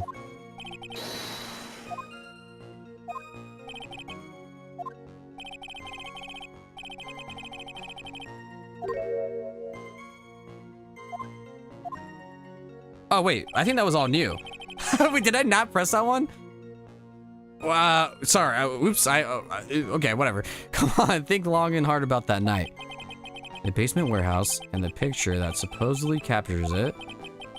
Gotta be here. Isn't there something funny about this picture? Yeah, okay, wait, did I not press this? Oops. Maybe you have to press it again? Sorry about that, I just skipped over all that new dialogue because I thought we did this, whatever. Are you implying that this picture is a fake? You bet I am. There's definitely something strange about this picture. We took a look around that basement warehouse that night before the theft took place. There's something in this photo that doesn't match my memory of that night. Yep, alright, here we go. Very well. Then let's hear what you have to say. What about this photograph do you find funny? This, right? Okay, cool. Sorry, I was gonna be pissed if it was like, I actually didn't click the correct exact pixel. The funny part is right here. Right, this is a bloodstain! This ain't Danganronpa, bro. Come on now. Blood! Now this is getting interesting! Not exactly. The stain is actually pink paint. Oh, just paint? And peach colored of that? What the fuck, Judge? What the fuck are you talking about? From blood to peaches. The judge sure loves going on his wild tangents. Yeah, he does. The problem with this photograph is not the paint. The problem is when you consider the layout of the basement warehouse. It turns out that something that should be there is nowhere to be seen. Well, Mr. Wright? What is supposed to be in this picture instead of the paint stains? The statue, right? Yeah. I'm not even gonna look at the walkthrough on that one. Yeah, okay. The supervisor of the treasure exhibit stated the following. Yeah, okay. Well, there's a good reason for that. On the day of the crime around noon, that golden statue just happened to arrive for the mountain training hall. I realized that the statue would be the perfect size for covering up the paint stains. That's why I put it where you first saw it. I myself was there that night the theft took place and saw the statue in that spot. If this picture was truly taken on that night, then that statue should have been there. Objection! Objection. But then I went there the day after the theft. That statue of the old bag was sitting in the corner. Perhaps it was somehow pushed there accidentally? It is on a trolley. Your Honor, this statue is slightly larger than yourself and quite heavy. It would take more than an accidental push to shove it that distance. Huh. In that case, can you prove it? Can you give us the rhyme and reason as to why that statue was moved that night? Can you do it, Nick? I can do it. Never mind who moved it. The real question is, why did they move it? Okay. Well, Mr. Wright, I hope you are prepared with your answer. Now then, who was the one that moved the golden statue on the night of the crime? It was Mia. Is it not? Is it not fucking Luke, bruh? To get the box, maybe? Yeah. I'm looking at the walkthrough, though. Yeah, okay. I'm not too dumb. The one who moved the statue is none other than Look at me. Come now, Sir Lawyer. There you go again on one of your strange delusions. Mr. Wright, what basis do you have for your strange delusions? It's very simple. The witness was the only one in the basement warehouse that night. That is indeed very simple. However, why would I want to move a heavy golden statue? The reason for moving the golden statue? Here's where our battle really begins. This is where the fun begins. Well, Mr. Wright, what reason did the witness have to move that statue? The reason can be found here in this photograph. Boo. Look at me. You pretended to be Mask to Mask to create an alibi by showing you were at Lordy Taylor that night. Yeah, but this photograph contains a single fatal flaw. If the statue, what the fuck? If the statue had been there, your lie would have been exposed like cheap film at a drugstore. Wait, what? You can buy... You used to buy, like, film for cameras and video at drugstores? Is my age showing? Or lack thereof? You can buy film at drugstores? What the fuck? That is why you had to move the statue. A single fatal flaw? Interesting theory. Please enlighten us. Just where in this picture does this lie exist? The paint? Right? There's no paint on it? Let's see. Look at the walkthrough. We're gonna point out and present the timestamp of oh! Okay, yeah. See, I'm not like, yeah, I'm not completely locked in. I would have clicked on the box. Naturally, the lie in this photo is the time. Oh, yeah, duh. What do you mean? I'll tell you exactly what I mean. On the night in question, Luke Atme went to KB Security and murdered Kane Bullard. Therefore, it's obvious. It would have been impossible for him to have been at Lordy Taylor at this time. Boo. But what does that have to do with the statue being moved? Remember, if you will, Your Honor, would you kindly move that statue? When was this statue placed beside the warehouse door? Well, The statue was taken down to the warehouse on the day of the crime, and it was placed there in order to cover up the paint. Exactly. Luke Atme had already decided on the time when he was going to kill the victim. And so, in order to create an alibi for that time, He took this picture days before the murder took place. Oh, yeah. Okay. So I was thinking that too. Like, I just didn't know how early he took that photo, but I was assuming he, I was assuming on like, what, like when, like he obviously took the picture earlier, but how far was it? I didn't know it was days before though. Damn. What the? Of course, the statue hadn't yet been brought down to the basement warehouse yet. Ah! So, on the day of the crime, Mr. Atme must have been quite nervous. As nervous as a long-tailed cat in a rocking chair factory. So, what the fuck are you talking about, Phoenix? Shows the time, but not the date. Yeah, you're so right. Oh, duh.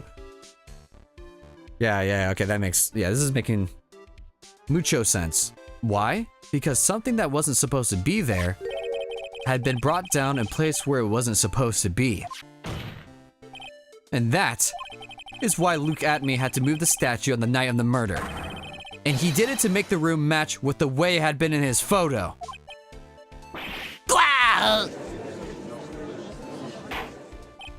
Order! Miss Atme, is this true? One moment, Your Honor. Have you forgotten this? What's that? The date. The data for the basement warehouse computer. According to this, the camera did indeed go off the night of the crime. Objection! Shut your bitch ass up. Trials and Tribulations had a lot of movie references to brace yourself. Was that a movie reference? The cat thing? What was the movie reference? It's true that the camera had been set up by the Lordy Taylor staff. However, the program used to manage that data was yours. That alone would have allowed you to tamper with the data.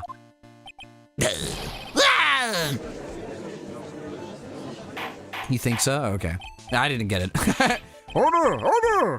Mr. Godot, what is the meaning of this? Do a spit take. Spit that bitch out.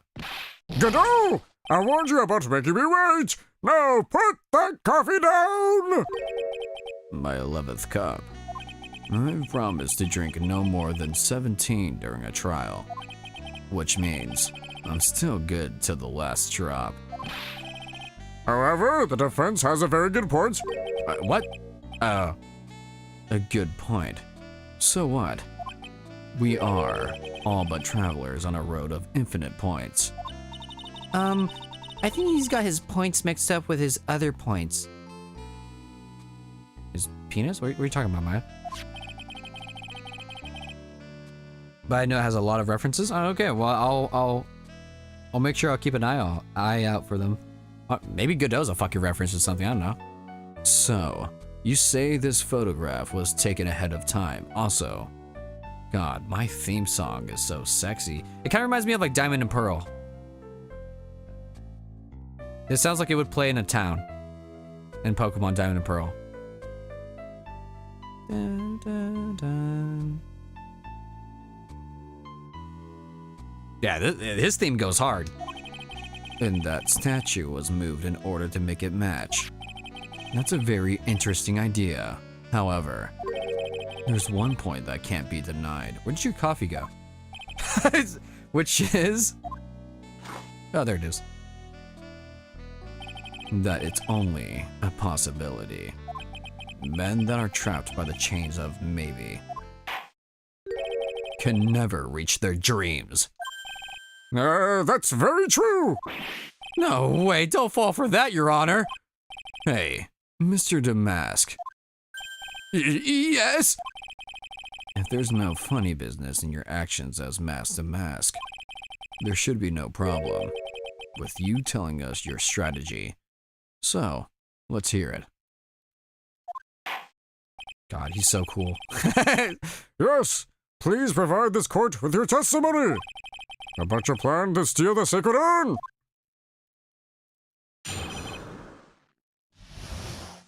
Alright. I first received the request from Lordy Taylor about 20 days ago. The urn was placed in a box in Savani. It was then sent to the warehouse. Hence, I was actually unable to see the urn for myself until the day of the crime. I knew it was an extremely valuable treasure, so I sent my card 10 days beforehand. Oh, that's right. Yeah, you did do that. I then handled security by myself to ensure that my crime would go smoothly. At last, I held the urn in my hands for the first time at 1 a.m. on October 12th. Nope. Stop the cap. That's pretty much all the stuff we've heard before, isn't it? Yeah, but we will find the truth hidden in the nuggets of new information he gave. Witness, you sure there are no mistakes this time? Savani. What does Savari mean? Very well then, Mr. Wright, you may begin your cross-examination. Alright, here we go. I first received the request from but you were asked to guard the urn by Miss Adrian Andrews, is that right? I gotta sneeze.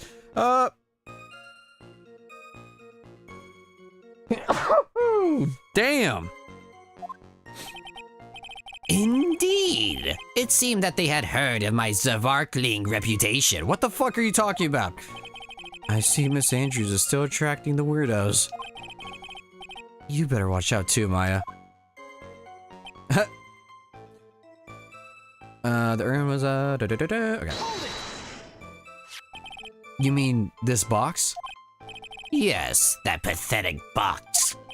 Lady Andrews was especially taken with that urn. And she wouldn't let anyone enter the storeroom. Not even me. Huh. Interesting new tidbit. You know what voice I should have given this dude? It's too late already. I should have given him the the Penguin's voice, but in the Batman, the 2004 cartoon. The one, I think he's played by Tom Kenny in that. That would have been perfect. He has a monocle, a big ass nose. Oh well. Hence I was actually unable to see from, okay. So you're sure that you had never seen the urn before? Indeed. You may ask Lady Andrews to confirm for yourself. My security was focused entirely on the entrance to that warehouse. However, Luke Atme, let no information whatsoever slip through my fingers. And it was extremely valuable treasure, so I saw my, okay. You mean this calling card?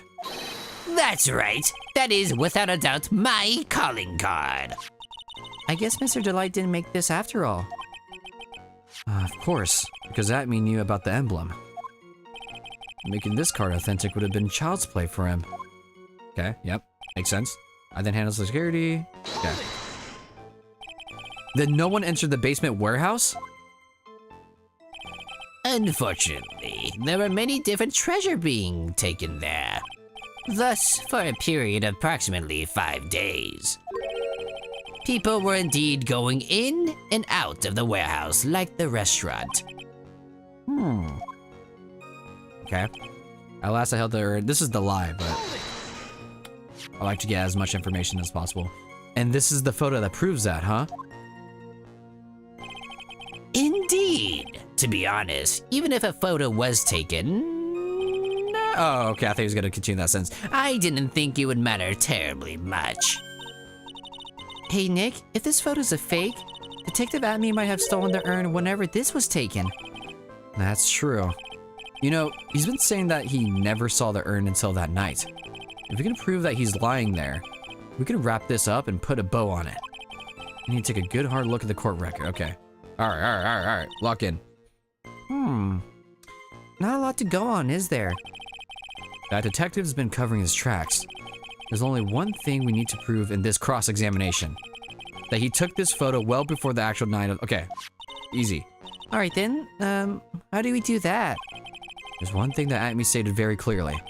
That he had never seen the urn before he stole it. Didn't they just say this? Didn't they just... Or whatever. We need to prove that he's lying. Okay, so... The urn was placed in the box. Hence, I was actually unable to see the urn till the day of the crime. Let's see. What does this have to say? So when did he see the urn?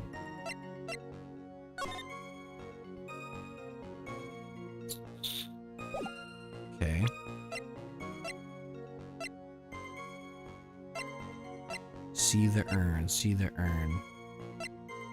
Urn. Oh! Portrait. No. Using my brain here. Run from Damascus' second heist. He was stealing as directed. Okay. And replaced in its spot. Kept out of sight. Oh! Pink. Paint, right? Because in the photo, it didn't have paint. And it has paint now, right? I think that's true. Looking at the walkthrough, but that's my final answer. Am I smart? Let's see. Present. I just gotta fucking... Okay. Present Damascus calling card against something. Place. No! Damn it! I thought it was right. Fuck! It's the calling card? Let me think about this one before... Sent before the heist. I will be coming to purloin the most priceless work of our display. Oh! How does that prove... Wait, hold on. That's why I'm confused. How does that prove that he... Hence, I was actually unable to see the urn for myself at the day of the crime. Let me read the walkthrough again. Really? How's this the right answer? Present Damascus' calling card against either the second... I mean, I don't see how this is... Whatever, I guess this is the right answer. We'll see how they explain it. Objection! Mr. Atme, if you really are a Master Mask, then you also wrote this calling card, correct? But of course. Is there a problem with that calling card? Allow me to read a passage from the calling card that Master Mask had written. Take good care of the speckle... Oh, fuck. Now the speckled here surely refers to this pink pattern on the sacred urn. I didn't even... God damn it. I'm so dumb. I knew it has to do with the paint. I just... God damn it. Damn it. I'm not smart enough. Mom and Dad, don't be upset at me. Yes, that is true. But so what?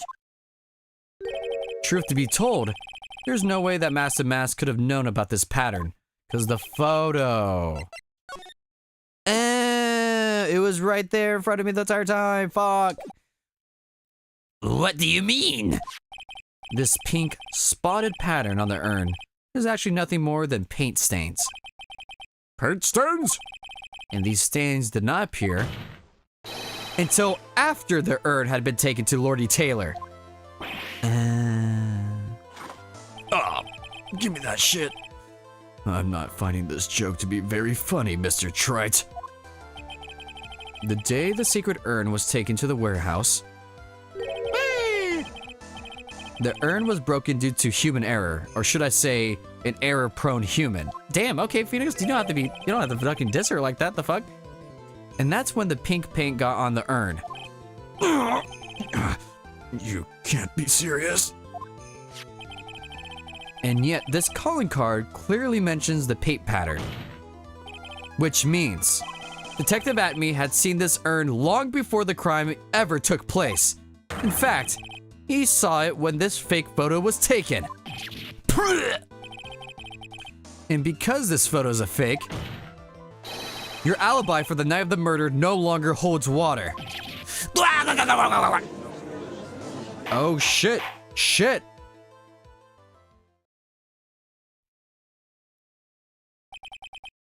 Witness, do you have anything to say for yourself? All right, I did it. He's broken. And I'm broken. Nick, I think it's still a little early for a victory pose. Huh? Oh, yeah. Drink that shit. Oh, not yet. Ha! It's so sad. No one has any conviction these days. Conviction? You say? Yesterday, we all decided on why I know this word. Today is not my day. Google, help me out, brother. I know how to say this word. I don't know why I can't fucking say anything today. Unanimously.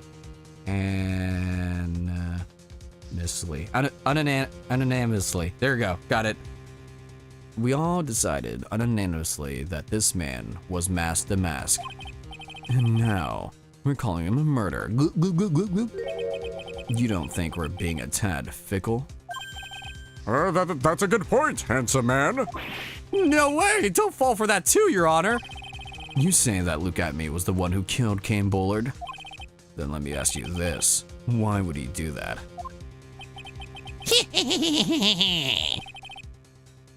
An excellent point. Motive, Mr. Wright. Motive. Might you marry Murray? Wait, what?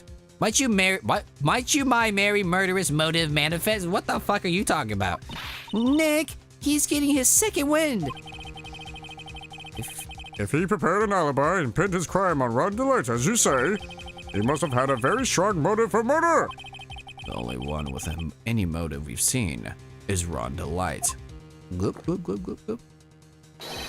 Isn't that right, detective?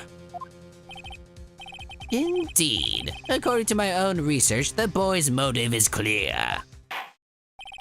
Without a motive, it's nearly impossible to prove guilt in a murder case. Now then, maybe you can enlighten us as to what the defendant's motives were. It'd be an honor to, Sir Old-Timer. And they're doing everything they can to make Ron look suspicious. Despite our lack of hard information, this may be our only chance. Okay. Damn. This is a long one. I mean, I've been yapping a lot, but still, goddamn. I, Luke Atme, had no points of contact with the victim whatsoever. Kane Bullard decided to investigate Mask to Mask and simply mistook who he was. It was Mr. Bullard who wrote the blackmail letter and sent it to Ron DeLite. And it was again Mr. Bullard who harbored a grudge against Mr. DeLite for his betrayal. Mr. Bullard's mistake is quite excusable. The defendant truly believes he is Mask the Mask. That is why Mr. DeLite saw it fit to kill Kane Bullard. Truly a tragedy. I love this version of cross-examination theme. Yeah, it's good, dude. I mean, we'll say every stream if we have to. This soundtrack fucking slaps. So the victim, Kane Bullard, blackmailed the defendant? This is the blackmail letter found in the defendant's apartment. An handwriting test confirms that Mr. Bullard was indeed the one who wrote the letter. What? Okay. Very well. Mr. Wright, begin your cross-examination.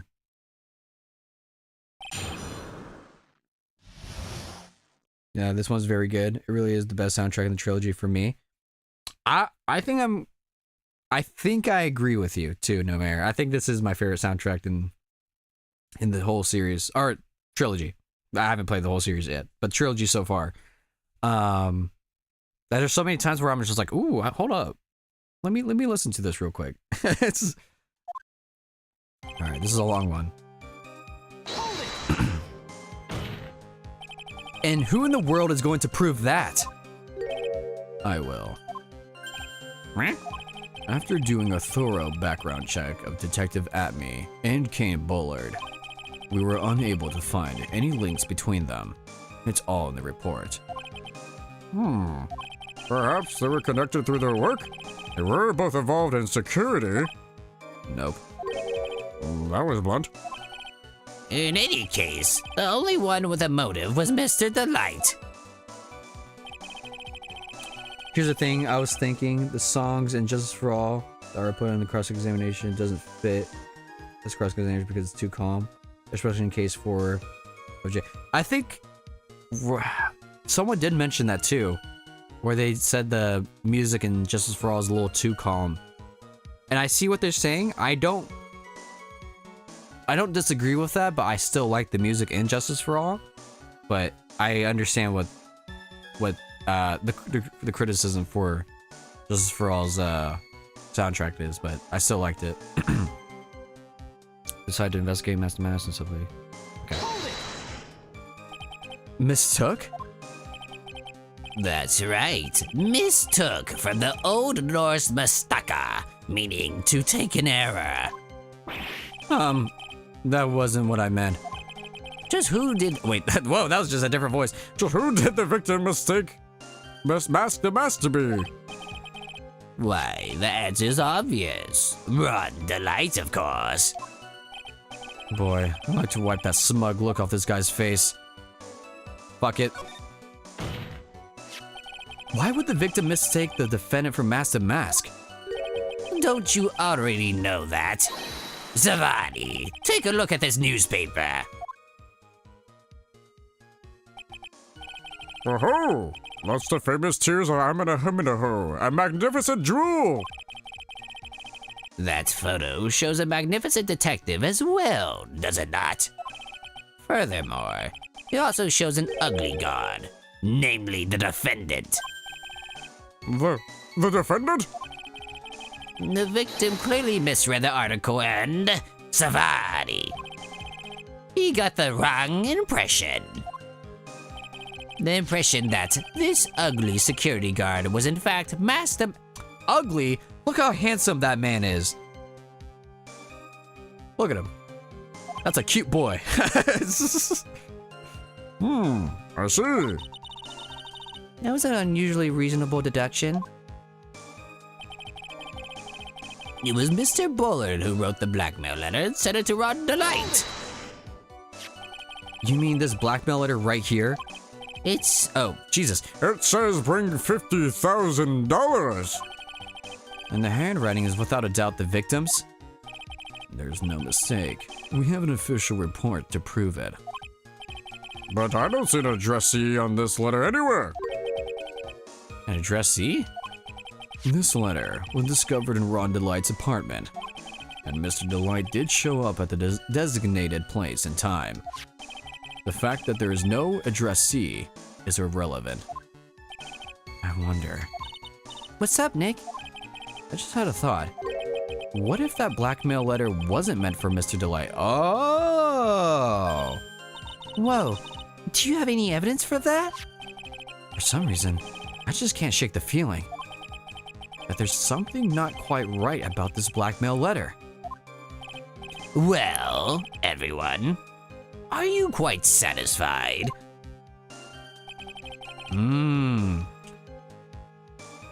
Mr. Delight for his betrayal? What do you mean by that? Oh my, I was certain you were already aware. Savani.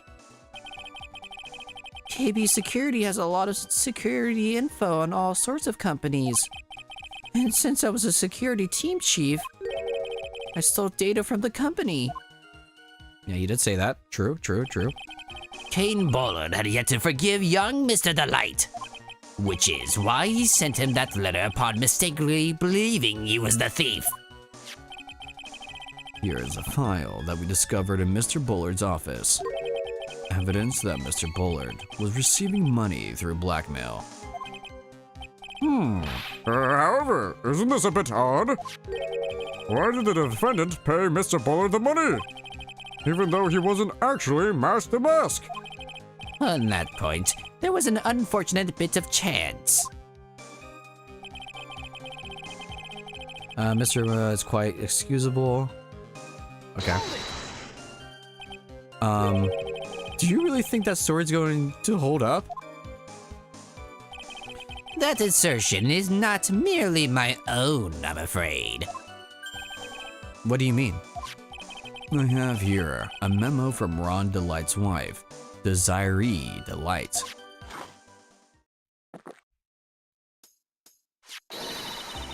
What's with the music change?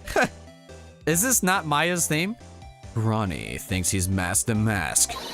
Don't you feel sorry for him? Please don't think too badly of him. Okay. Ha. Well, Mr. Trite.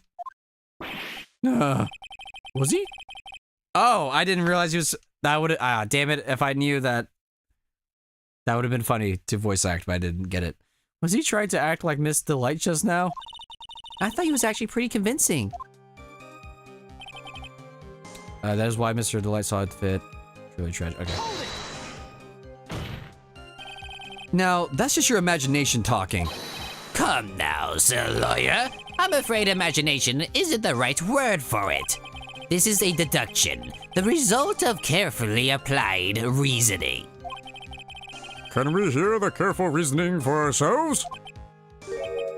It's a long story, and better save for another time. Very well, another time. God fucking... Those so-called long stories aren't usually all that long. At least, not in my experience. So, you're going to try to connect Detective Atme to Mr. Bullard, right? Yeah, that's right. Hopefully it won't require surgery either.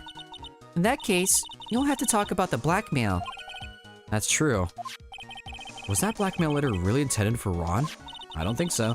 Since we don't have enough information, you should press him for more testimony. Maybe I'll be able to shake some contradictions loose that way. Do we actually have to do that? Hold on. Luke Academy had no points of contact with the victim. Wait. Yeah. Kim Bullard decided to investigate and simply mistook who he was. Mr. Bullard who wrote the blackmail letter.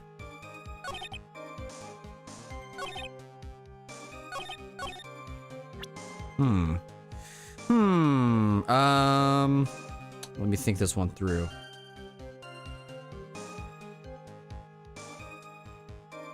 Let's see. It was Mr. Bullard who wrote the blackmail letter and sent it to Ron Delight. So no.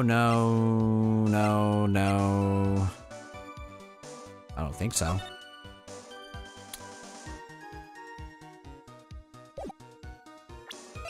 The warehouse camera went off once at around 1 a.m. No, don't think so. Photo of the storeroom entrance, thinking about the photo. Nope. Blackmail letter. Okay, let's see. If you don't want your true identity revealed to the world, come to KB Security at 1 a.m. October. If you don't, I'll take that red diamond you received the other day instead. Red diamond? Hold up. Red diamond. No. A shot of mask to mask striking a pose. Red diamond. Precious tear of Enamanon.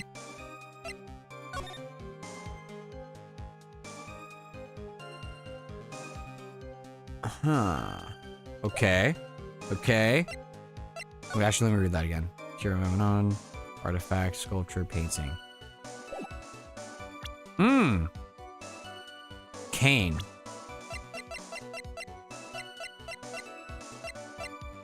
Kane's list. Wait. Hold up. Hold the fucking phone.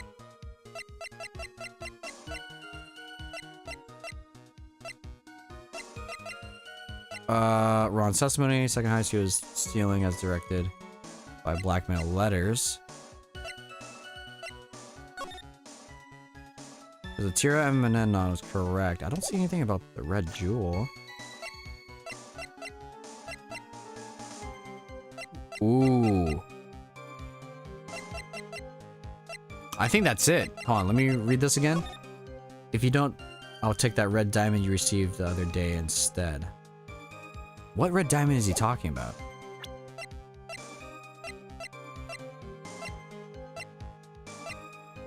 Because the tier of Endeminahuminahu is blue.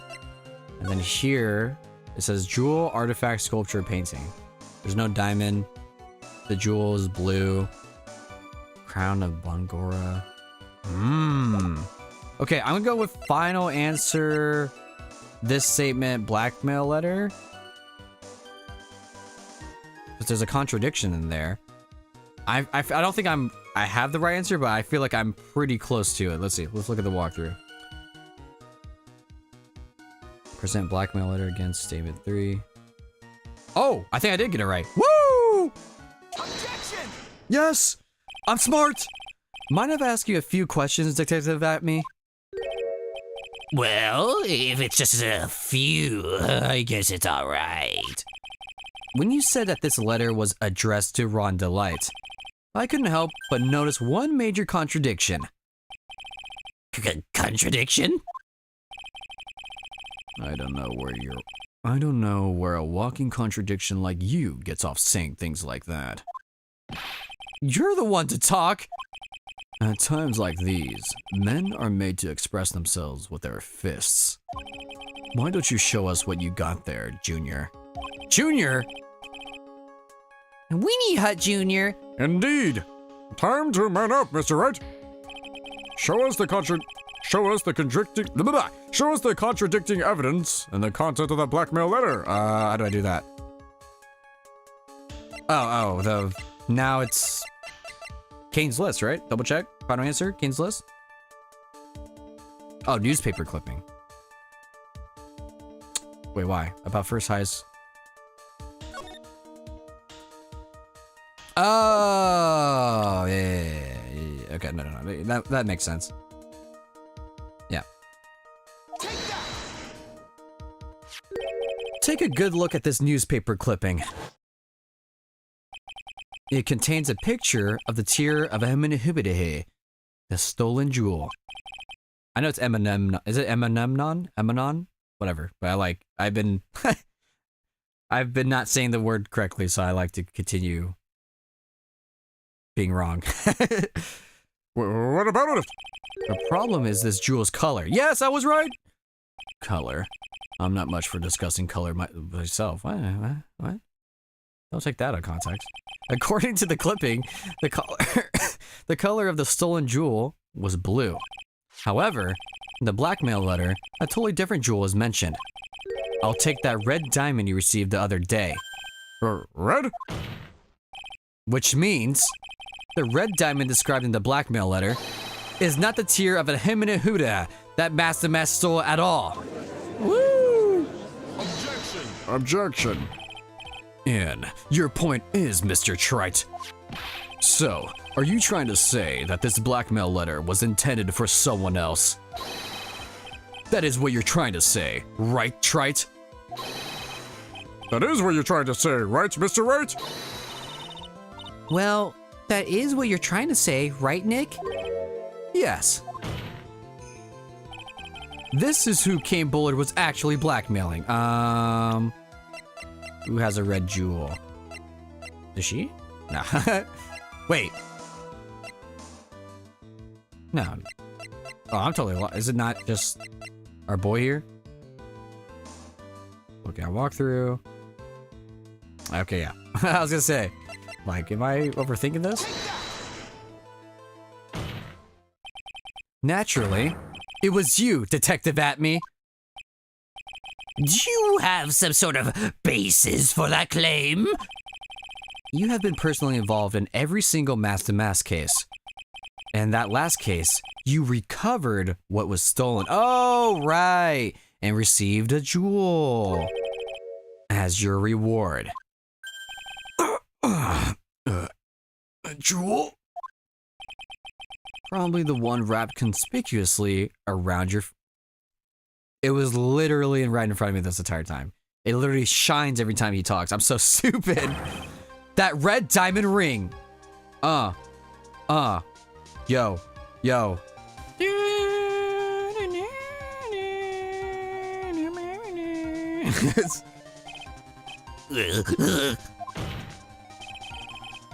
That is the diamond referred to in the letter, which means that Kane Bullard wrote that letter in order to blackmail you. Ah! Woo! Getting spicy. It's getting spicy. Order of the court! It seems you've gone too far with your childish pranks, Mr. Trite. Uh-oh. I don't like the way you said that. Kane Bullard, blackmailing Luke Atme? Are you for real? Yes, I am. Nick, come on, stand up to him. Then answer me with this. The blackmail letter contains the following passage. If you don't want your identity revealed to the world. Yes, it certainly does. Kane Bullard threatened to make Luke Atme's identity public knowledge. An identity he wanted to keep a secret. So just what was that identity?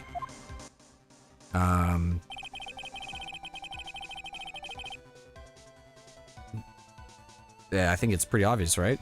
Atme killed Kane Bullard because he was afraid of his secret becoming known. What was the identity he wanted to keep a secret? This is what it all comes down to, Nick.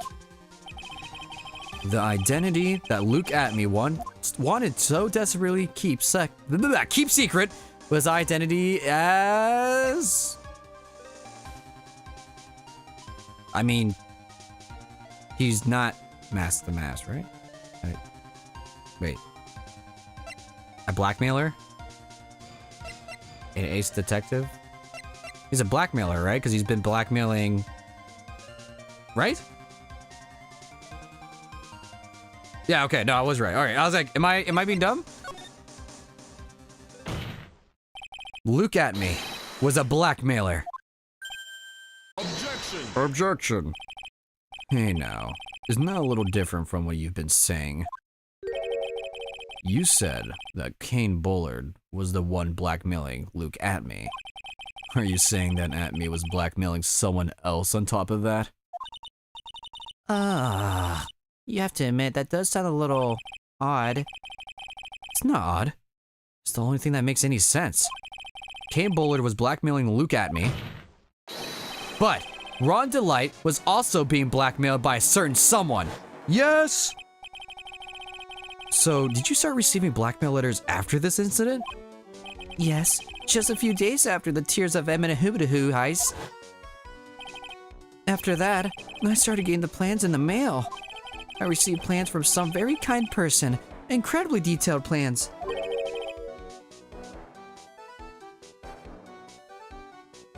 Detailed plans? In which case, that would mean that Ron Delight was actually Mask the Mask. That is what we are claiming. Someone else came up with the plans and had Mr. Delight steal his target for him. And that someone was none other than Luke Atme.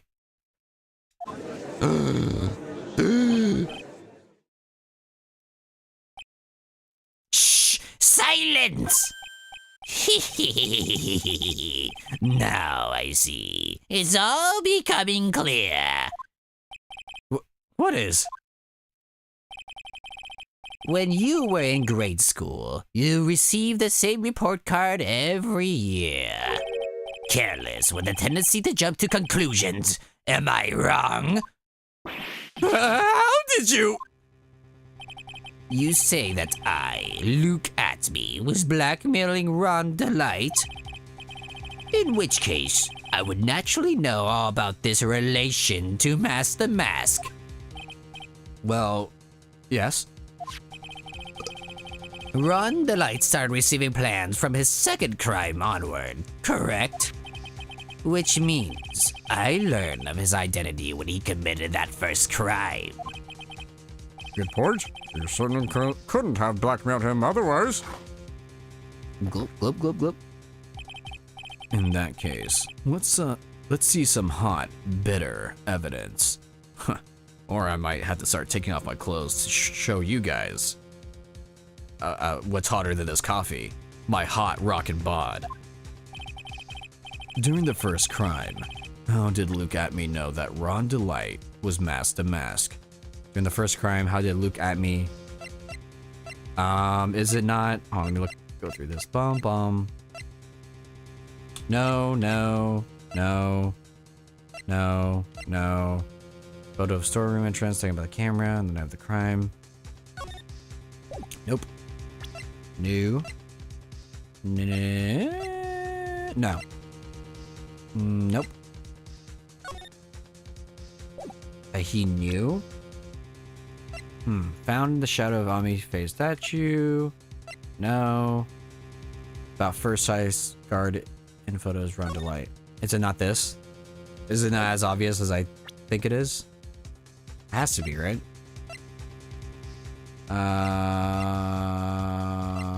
Ron's testimony.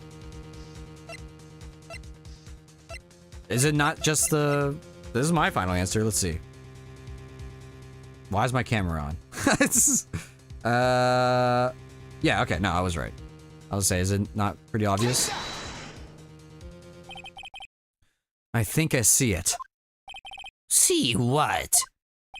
When you were in grade school, you received the same report card every year.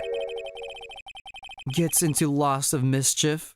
Gets into lots of mischief trying to be the center of attention. Yo, Phoenix, pack this fucking bozo. Get him the fuck out of here. What do you mean? This newspaper clipping. It has a picture of you and Ron DeLight in his guard uniform. It seems that Master Mask didn't just disappear in thin air. He just took off his outfit and hid it in a bucket. What? That sounds far too stupid to be true. Correct. With tricks like that, you can fool a baby, let alone an ace detective. And that's when you figured it out, Mr. Atme. That's when you learned that under his mask, Master Mask was really Ron DeLight. Oh! What the? Wasn't he supposed to be Master Mask? Not only that, it looks like he wasn't even an ace detective. I can't believe it. He was just simply a slimy blackmailer. What a fraud! Tried to pass himself as an ace detective. Why, you? How dare you expose me like that? Why, I mean, I've never blackmailed anyone in my life. I'm a famous and proud ace detective and also Master Mask. Why can't you understand that? I'm afraid you are neither a proud thief nor an ace detective. You're a blackmailer and a murderer. That is your true identity. Put the Phoenix belt to ass right now. How dare you even... Lonely Death's why they're trying to do something that's with a big mouth of yours. You're all fools. I say none of you can really compare to my genius. You're really just... This is gonna be me. Come on with me. There's nothing great. I don't even know what you say anymore. It's enough to make one laugh. Guys, I think he did it. It would seem we finally arrived at the real answer. That was quite a performance by Mr. Atme. Bailiff, please prepare a cell for Mr. Atme. Oh, hell. Hell yeah. The hammer that strikes too fast has no time to aim. What do you mean? I'm already prepared to deliver my ruling. Allow me to say one thing. I will be the one to judge.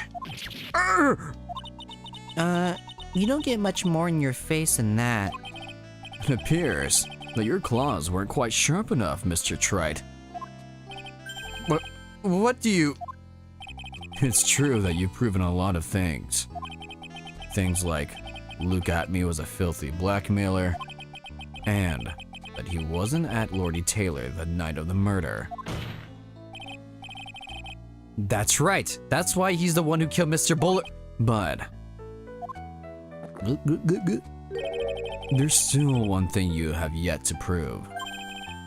What's that? Just because he wasn't at the warehouse doesn't mean he was at the murder scene. Yeah. Therefore, if you can't prove that this pitiful excuse for a man was at KB security, then I don't see how a verdict can be delivered. No way! Order! Order of the court! Well, Mr. Wright? This is it. This is the final round.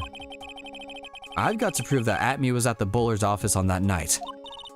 But can you really prove that? That's long enough, Mr. Trite. I want to hear your answer. That night, Luke Atme was at KB Security and the defense can prove it, right? Can't prove it? Never mind. Can't prove it. I can't prove it. Just as I thought. But if we hear more of Detective Atme's testimony... Unfortunately, that's as far as you go, Mr. Trite. What do you mean? I won't allow for more testimony. That's what I mean. What? Have you forgotten? Luke Atme is here after we interrupted his own trial. And you have failed to prove that he committed the murder. I think it's time for this witness to return to his own trial and face his guilty verdict as Mask the Mask. No. Well now, Sir Lawyer, it seems that the love wins out in the end after all. I am Ace Detective as well as Master Mask. My verdict will verify that. Just as I got a burp. Just as Ron Delight's will verify that he is the true murderer. I declare with full force of my ace detectiveness. Stop the cap. Order of the court! That's enough deliberation over this witness. I can't believe it is. At this rate, Ron is... Don't give up now, Nick. We still have tomorrow. We can look for more evidence and... By then it'll be too late. Huh? But why? Gloop, gloop, gloop, gloop. Double jeopardy. One of the basic rules of any court of law. And I know that what double jeopardy was before he said it. Woo! That's one of the few fucking court system bullshit I know, because it pisses me off that that's a thing. Because it's double jeopardy is what? You can't be trialed for the same case twice? Something like that? You can't be... Whatever, you know what I'm saying. Same... What? That. Double Jeopardy? Like the game show? No, little lady. It's should a defendant be tried and found innocent in court, that defendant cannot be tried again for the same crime. Yes! I know basic fucking court system bullshit. This is a fundamental rule of all courts. And it applies to this witness as much as it applies to anyone else. Mr. Atme will be found guilty in a matter of minutes. Guilty as Master Mask, which means... You will be innocent as far as the murder of Kane Bullard is concerned. No way. The fact that you were unable to prove Mr. Atme's guilt of that crime here means that he will never again be tried as Kane Bullard's murderer. How the fuck are we out of this? Uh-oh. No, there's nothing I can possibly do to win. Even if Ron's proclaimed to be innocent, the real killer, Luke Atme, will go free. You have cross-examined every statement the witness has made here today. And as long as there is no more testimony, I'm afraid I have to declare that there will be no further questioning of this witness. Are there any objections?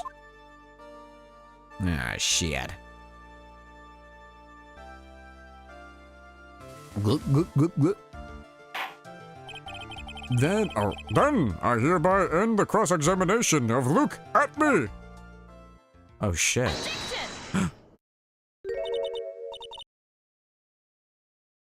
I think I see it. Your Honor, when you were a child, this is what was on your report card every year. Has poor hearing and often makes mistakes as a result. How did you? That's really funny. That's a funny running joke.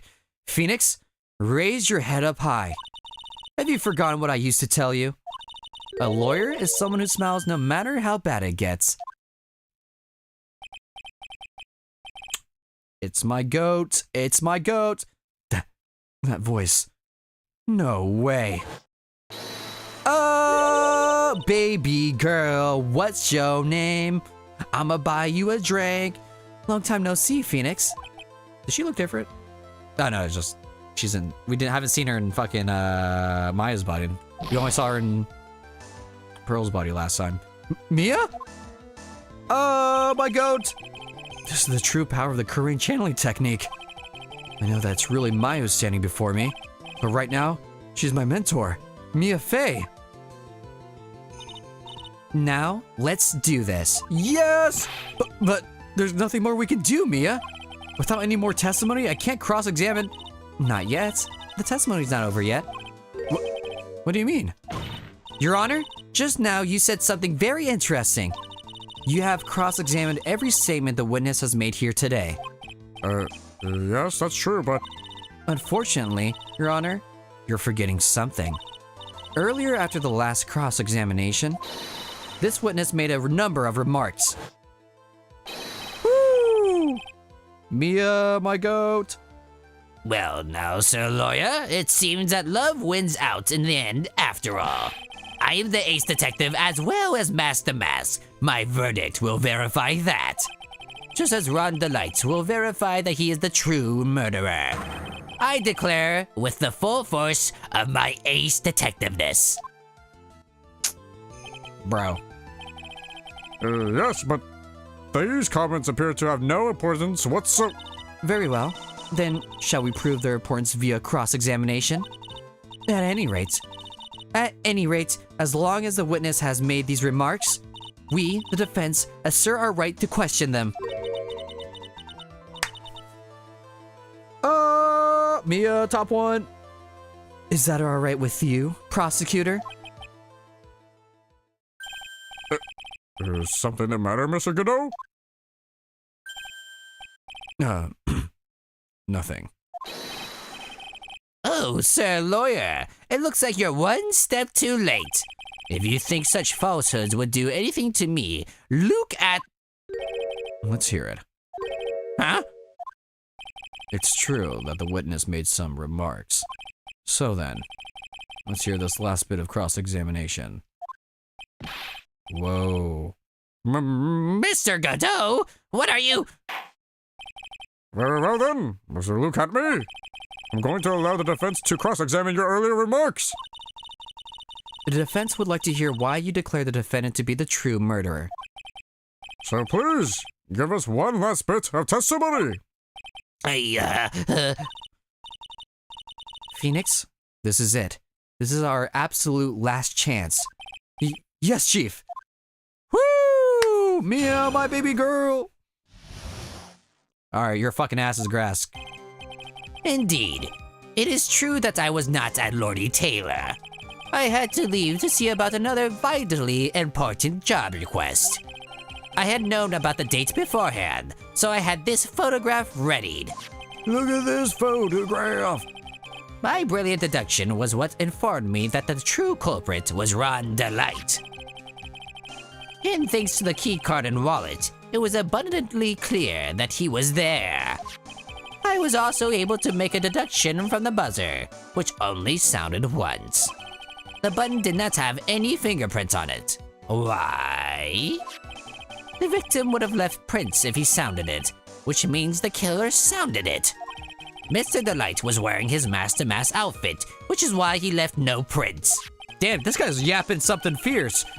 And the blackmail letter, the victim likely just mistook the color of the jewel. Stop the cap. Savati! Therefore, all the evidence points to that poor boy. Stop the cap. Oh, this testimony actually seems to hold up pretty well. Witness earlier remarks do not appear to have been hastily prepared. All of his points have been explained and none of them seem to contradict anything. But of course. But, how did you know about the emergency buzzer? The police investigation documents went directly through me. And I always look over all the documents. It's elementary, Sir Lawyer. Are you going to make even more trouble for us now, Sir Lawyer? I will not allow any of your usual shenanigans, Mr. Wright. Yes, Your Honor. We cannot postpone Luke Atme's trial any longer. This is your last chance. Hang on a sec. Just one chance? Huh. It seems the party is about to begin. And I'm about to arrive 1 hour late because I'm terrible at I'm terrible at fuck. I hate when people show up like an hour, like 2 hours. I understand maybe an hour. 2 hours late to like a get together? Come on, man. Come the fuck on. Well, Phoenix, there isn't any evidence that contradicts with that testimony. So would it seem. But what do you mean, so it would seem? Listen, Phoenix, pointing out contradictions doesn't always mean you have to present evidence, does it? At any rate, this is our last chance. If you can't point out a case-breaking contradiction, you lose. That's all there is to it. Yeah, you sniffed that. Oh, cup number 17. The last cup.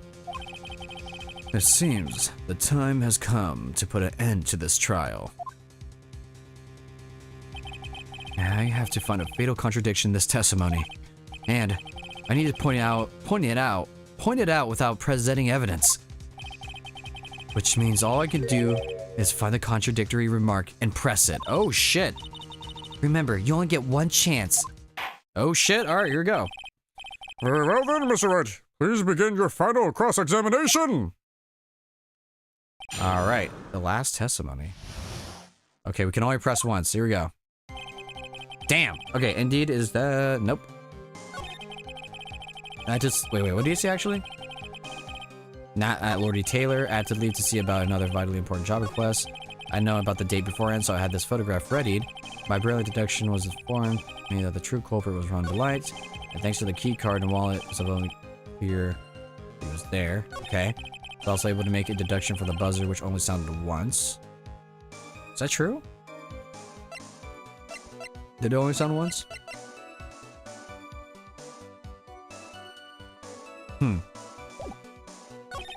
The button did not have any fingerprints on it. Why? The victim would have left prints if he sounded it, which means the killer sounded it. Mr. Delight was wearing his Mask the Mask outfit, which is why he left no prints. Okay. In the blackmail letter, the victim likely just mistook the color of the jewel. No. I feel this is it. Before I look at the walkthrough, this is my final answer. Right? The victim just mistook the color of the jewel? Points to that poor boy. Oh shit. There's a huge contradiction, I gotta find it. As far as I can see, there is no evidence that contradicts his testimony. Press him and you only got one shot. Okay. Hold on, I want to think through again before I look at the walkthrough. So contradiction. Let's see about the other vitally important job requests. The date beforehand, so I have this photograph ready.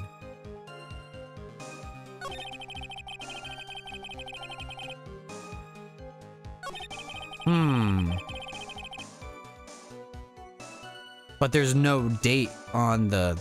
It's just a time. Okay, that might be it, honestly. Her introduction was informed me that the true culprit was Ron Delight. All it was really clear that he was there. That's true. I was also given a deduction for the buzzer, which only sounded once. That sounds true. The button did not have any fingerprints on it. Why? Victim would have left prints if he sounded it, which means the killer sounded it. Wait, you have gloves. Wait, you have gloves. I'm looking at it right the fuck now. Hold on. wait. Is that not? It means he was wearing his Mask the Mask outfit, which is why he left no prints. Blackmail letter. The victim likely just mistook the color of the jewel. Wait a minute. Is that not what it is?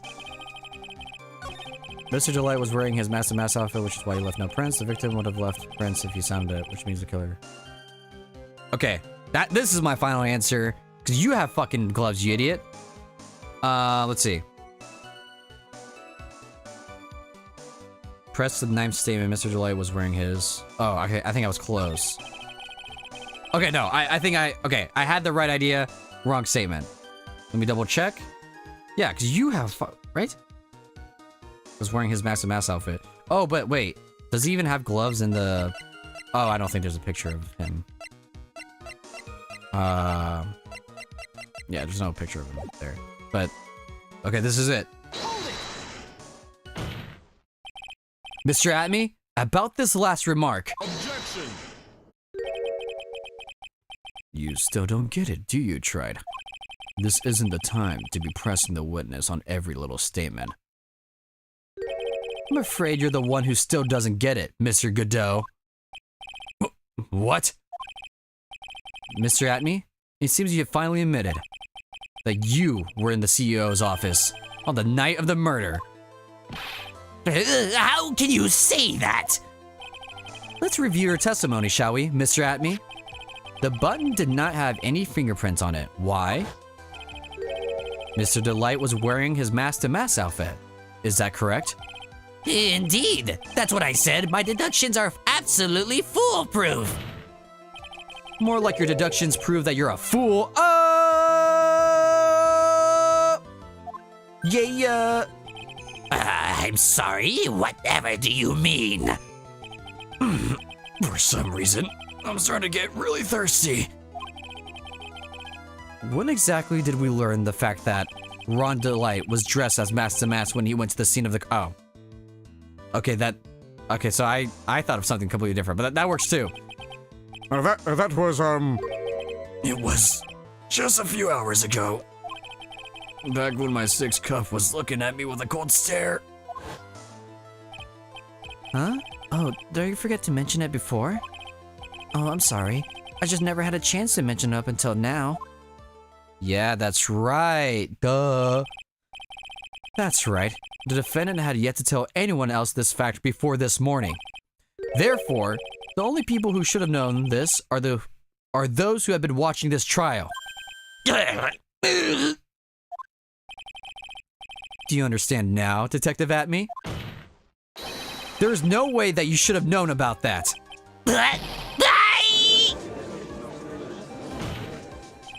You are in the next courtroom being tried as Master Mask. So then, enlighten us. Just how did you know about that piece of information? Well,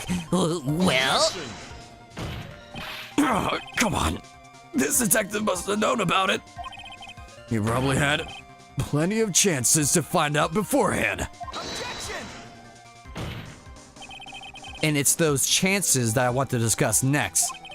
That night, Mr. Delight was wearing his Master Mask outfit. There is one and only one way for Detective Atme to have found that out. Only one. Jesus. One way, you say? Please recall, if you will, Mr. Delight's testimony. When I entered the office, there was a suspicious shadow there. Yeah, I wonder who that was. For a second, my client witnessed the real killer. But Mr. Delight never saw his attacker. So, there's no way to tell whether or not the real killer was Luke Atme. It's with that statement that I'll turn this case on its head. Just what are you implying? Mr. Delight saw the real killer, correct? Now, if you turn that statement around, it stands to reason that the real killer had also seen Ron Delight. Impossible.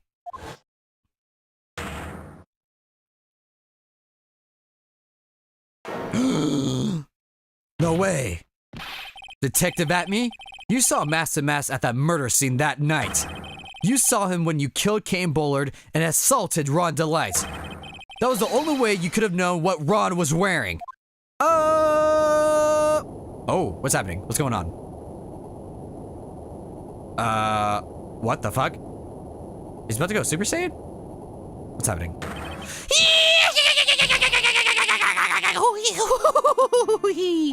take a good look, everyone. Unable to find a worthy of my genius, I was forced to create one by myself.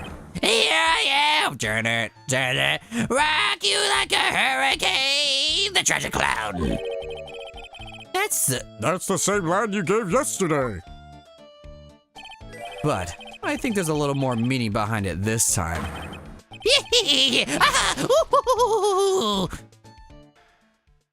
Oh. What's going on? What's happening? Okay, what an awfully complicated incident.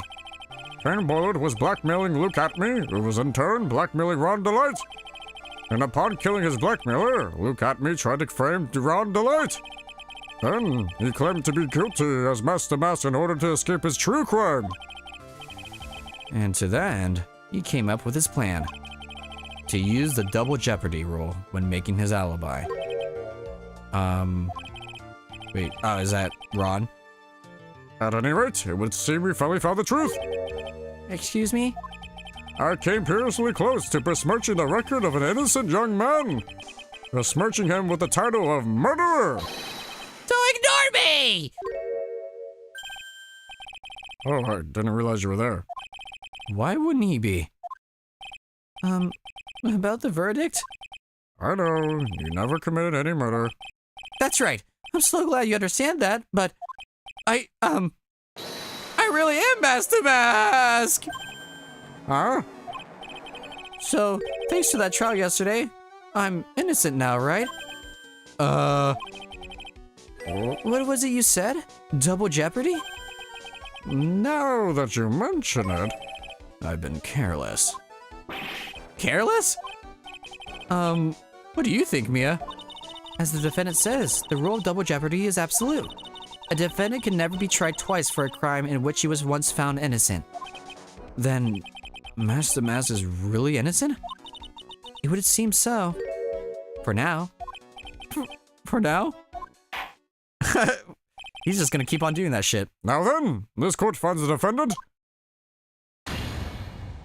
All right, there we go. We did it. Woo, yeah. This was a weird trial, dude. Boy, this really is lucky. Wait, this isn't so good after all.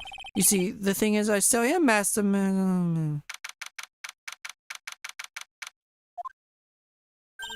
You did it, Phoenix. Thanks, Mia. It's been a long time, hasn't it? Yeah, it's because Maya doesn't call on me much these days. Oh? I'm just joking, Phoenix. Don't take everything so seriously. But on the other hand, Maya, she seems kind of torn these days. You mean about becoming the master of the Korean channeling school? Becoming the master means saying goodbye to our mother. Misty Faye, right? Watch over her, will you, Phoenix? Of course. Well then, see you around. Mia. Ah, Mr. Wright. I don't know what to say. Congratulations, Mr. Delight. Thank you so much. No, wait. Nothing really matters anymore, though, now that all the... Come on, just be happy already. Maya? You've already been cleared of the murder charges and got off as Master Mask to boot. But in exchange, I lost everything. Huh? What do you mean? Stealing security information for KB Security, becoming Master Mask? I did it all for one reason. For her. You mean your wife, Desire? She hates criminals more than anything. Come to think of it, she was once held hostages by some robbers, wasn't she? She always said how she hated sneaky criminals.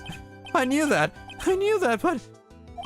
Once I got fired from KB Security and lost all the money I had, she wouldn't have any reason to stay with me. I thought she would leave me for sure. So that's why you became Master Mask? Yes, but... Oh, it's all over now. A broken bowl can never be put back together. And that's not true, right, Nick? Right. Really? Can we get back to the way things were? You'll be fine, and Nick can prove it. I can? I kinda wish you would check with me first. Mr. Delight, even if a bowl is broken, there's always a way to put it back together. What? Some fucking... Oh, the Sacred Urn? Okay. Sure. That's not what I was thinking of giving him, but we ball.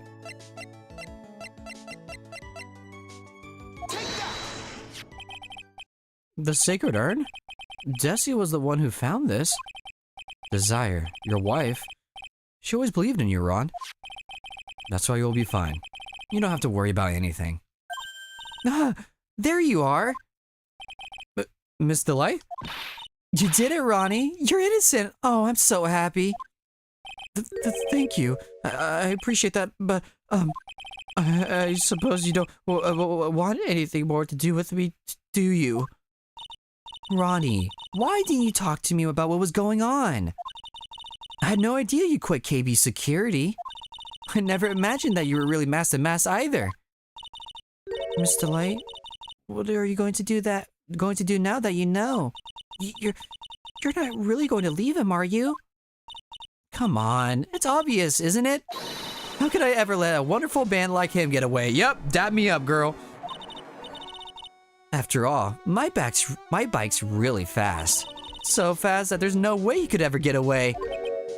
But didn't you say that you hated criminals? Oh, I only hate people who act all cowardly and sneaky. Like that detective. I see. My Ronnie went and declared his crimes before he committed them. Like a man. Oh, damn, fucking Ronnie. I just love a man who's so chivalrous. Chivalrous? I knew I was right about you. Every day I spend with you is filled with thrills and excitement. Does he? Desire. You really do love Ron, don't you? Aw, isn't this nice? Nicky boy? Yugi boy? Yes? I'm really glad I asked you to defend my Ronnie. Thank you so much. I'll never forget what you've done for us. Oh, well, take care of yourself. You too, Nicky boy. Yeah? I can feel my face going red. Mr. Nick, Miss Maya, congratulations! Talk about bad timing. Ow! With another man's wife in front of Miss Maya? No, you got it all wrong! I'll never forgive you, never, ever! I think she just knocked me out. Damn. She knocked me dead of my shit. So, just as the case came to close, so too did my consciousness. Damn! Also, she must be jumping every time she slaps you. She's like way too short for you to get slapped in the face. So that's a really funny image. Ron said, a broken bowl can never be put back together. But I know that's not true. I mean, just look. Oh, look how cute this is. Here's a perfect example of one that was put back together even better than before. Aw. Look how cute they are. The Stolen Turnabout. The end. Woo! Why is she a maid? Why does he have a scouter? Okay. I'm very curious of why that dude has a scouter and why she's a maid.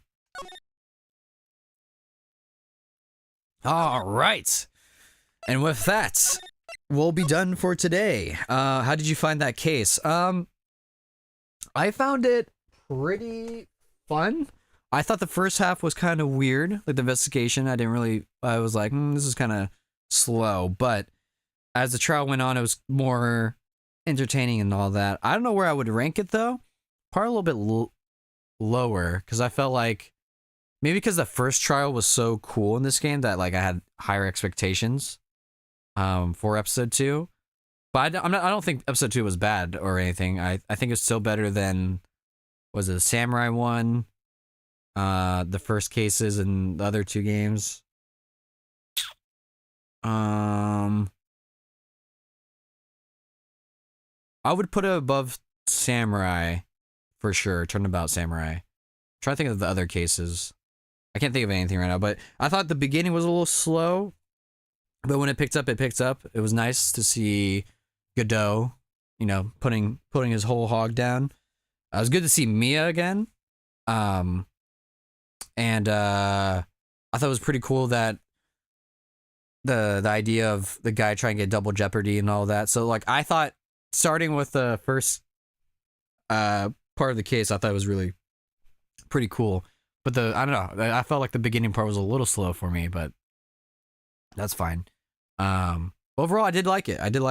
But I think it's just because the first episode was so cool that this one was kind of like, it was cool, but it wasn't like as cool as the first episode kind of thing. Yeah, but I enjoyed it. I did enjoy it a lot. But with that, I'll let you guys be. I should be streaming again Wednesday, if according goes to plan, if everything goes correctly. Same time, about 2-3 PST, and we'll start with episode 3, recipe for turnabout. I have no idea what the fuck this is about. I know there's a thing called like third case syndrome thing, but I've been actually enjoying the third cases in these games. So maybe I'm just weird, but so we'll see what Recipe for a Turnabout. We'll see that next week. And yeah, I'll let you guys be. Have a good night, morning, evening, whatever the fuck it is for you, and I'll see you hopefully next week. Bye-bye. That's the program for today, but we shall return. We always come back.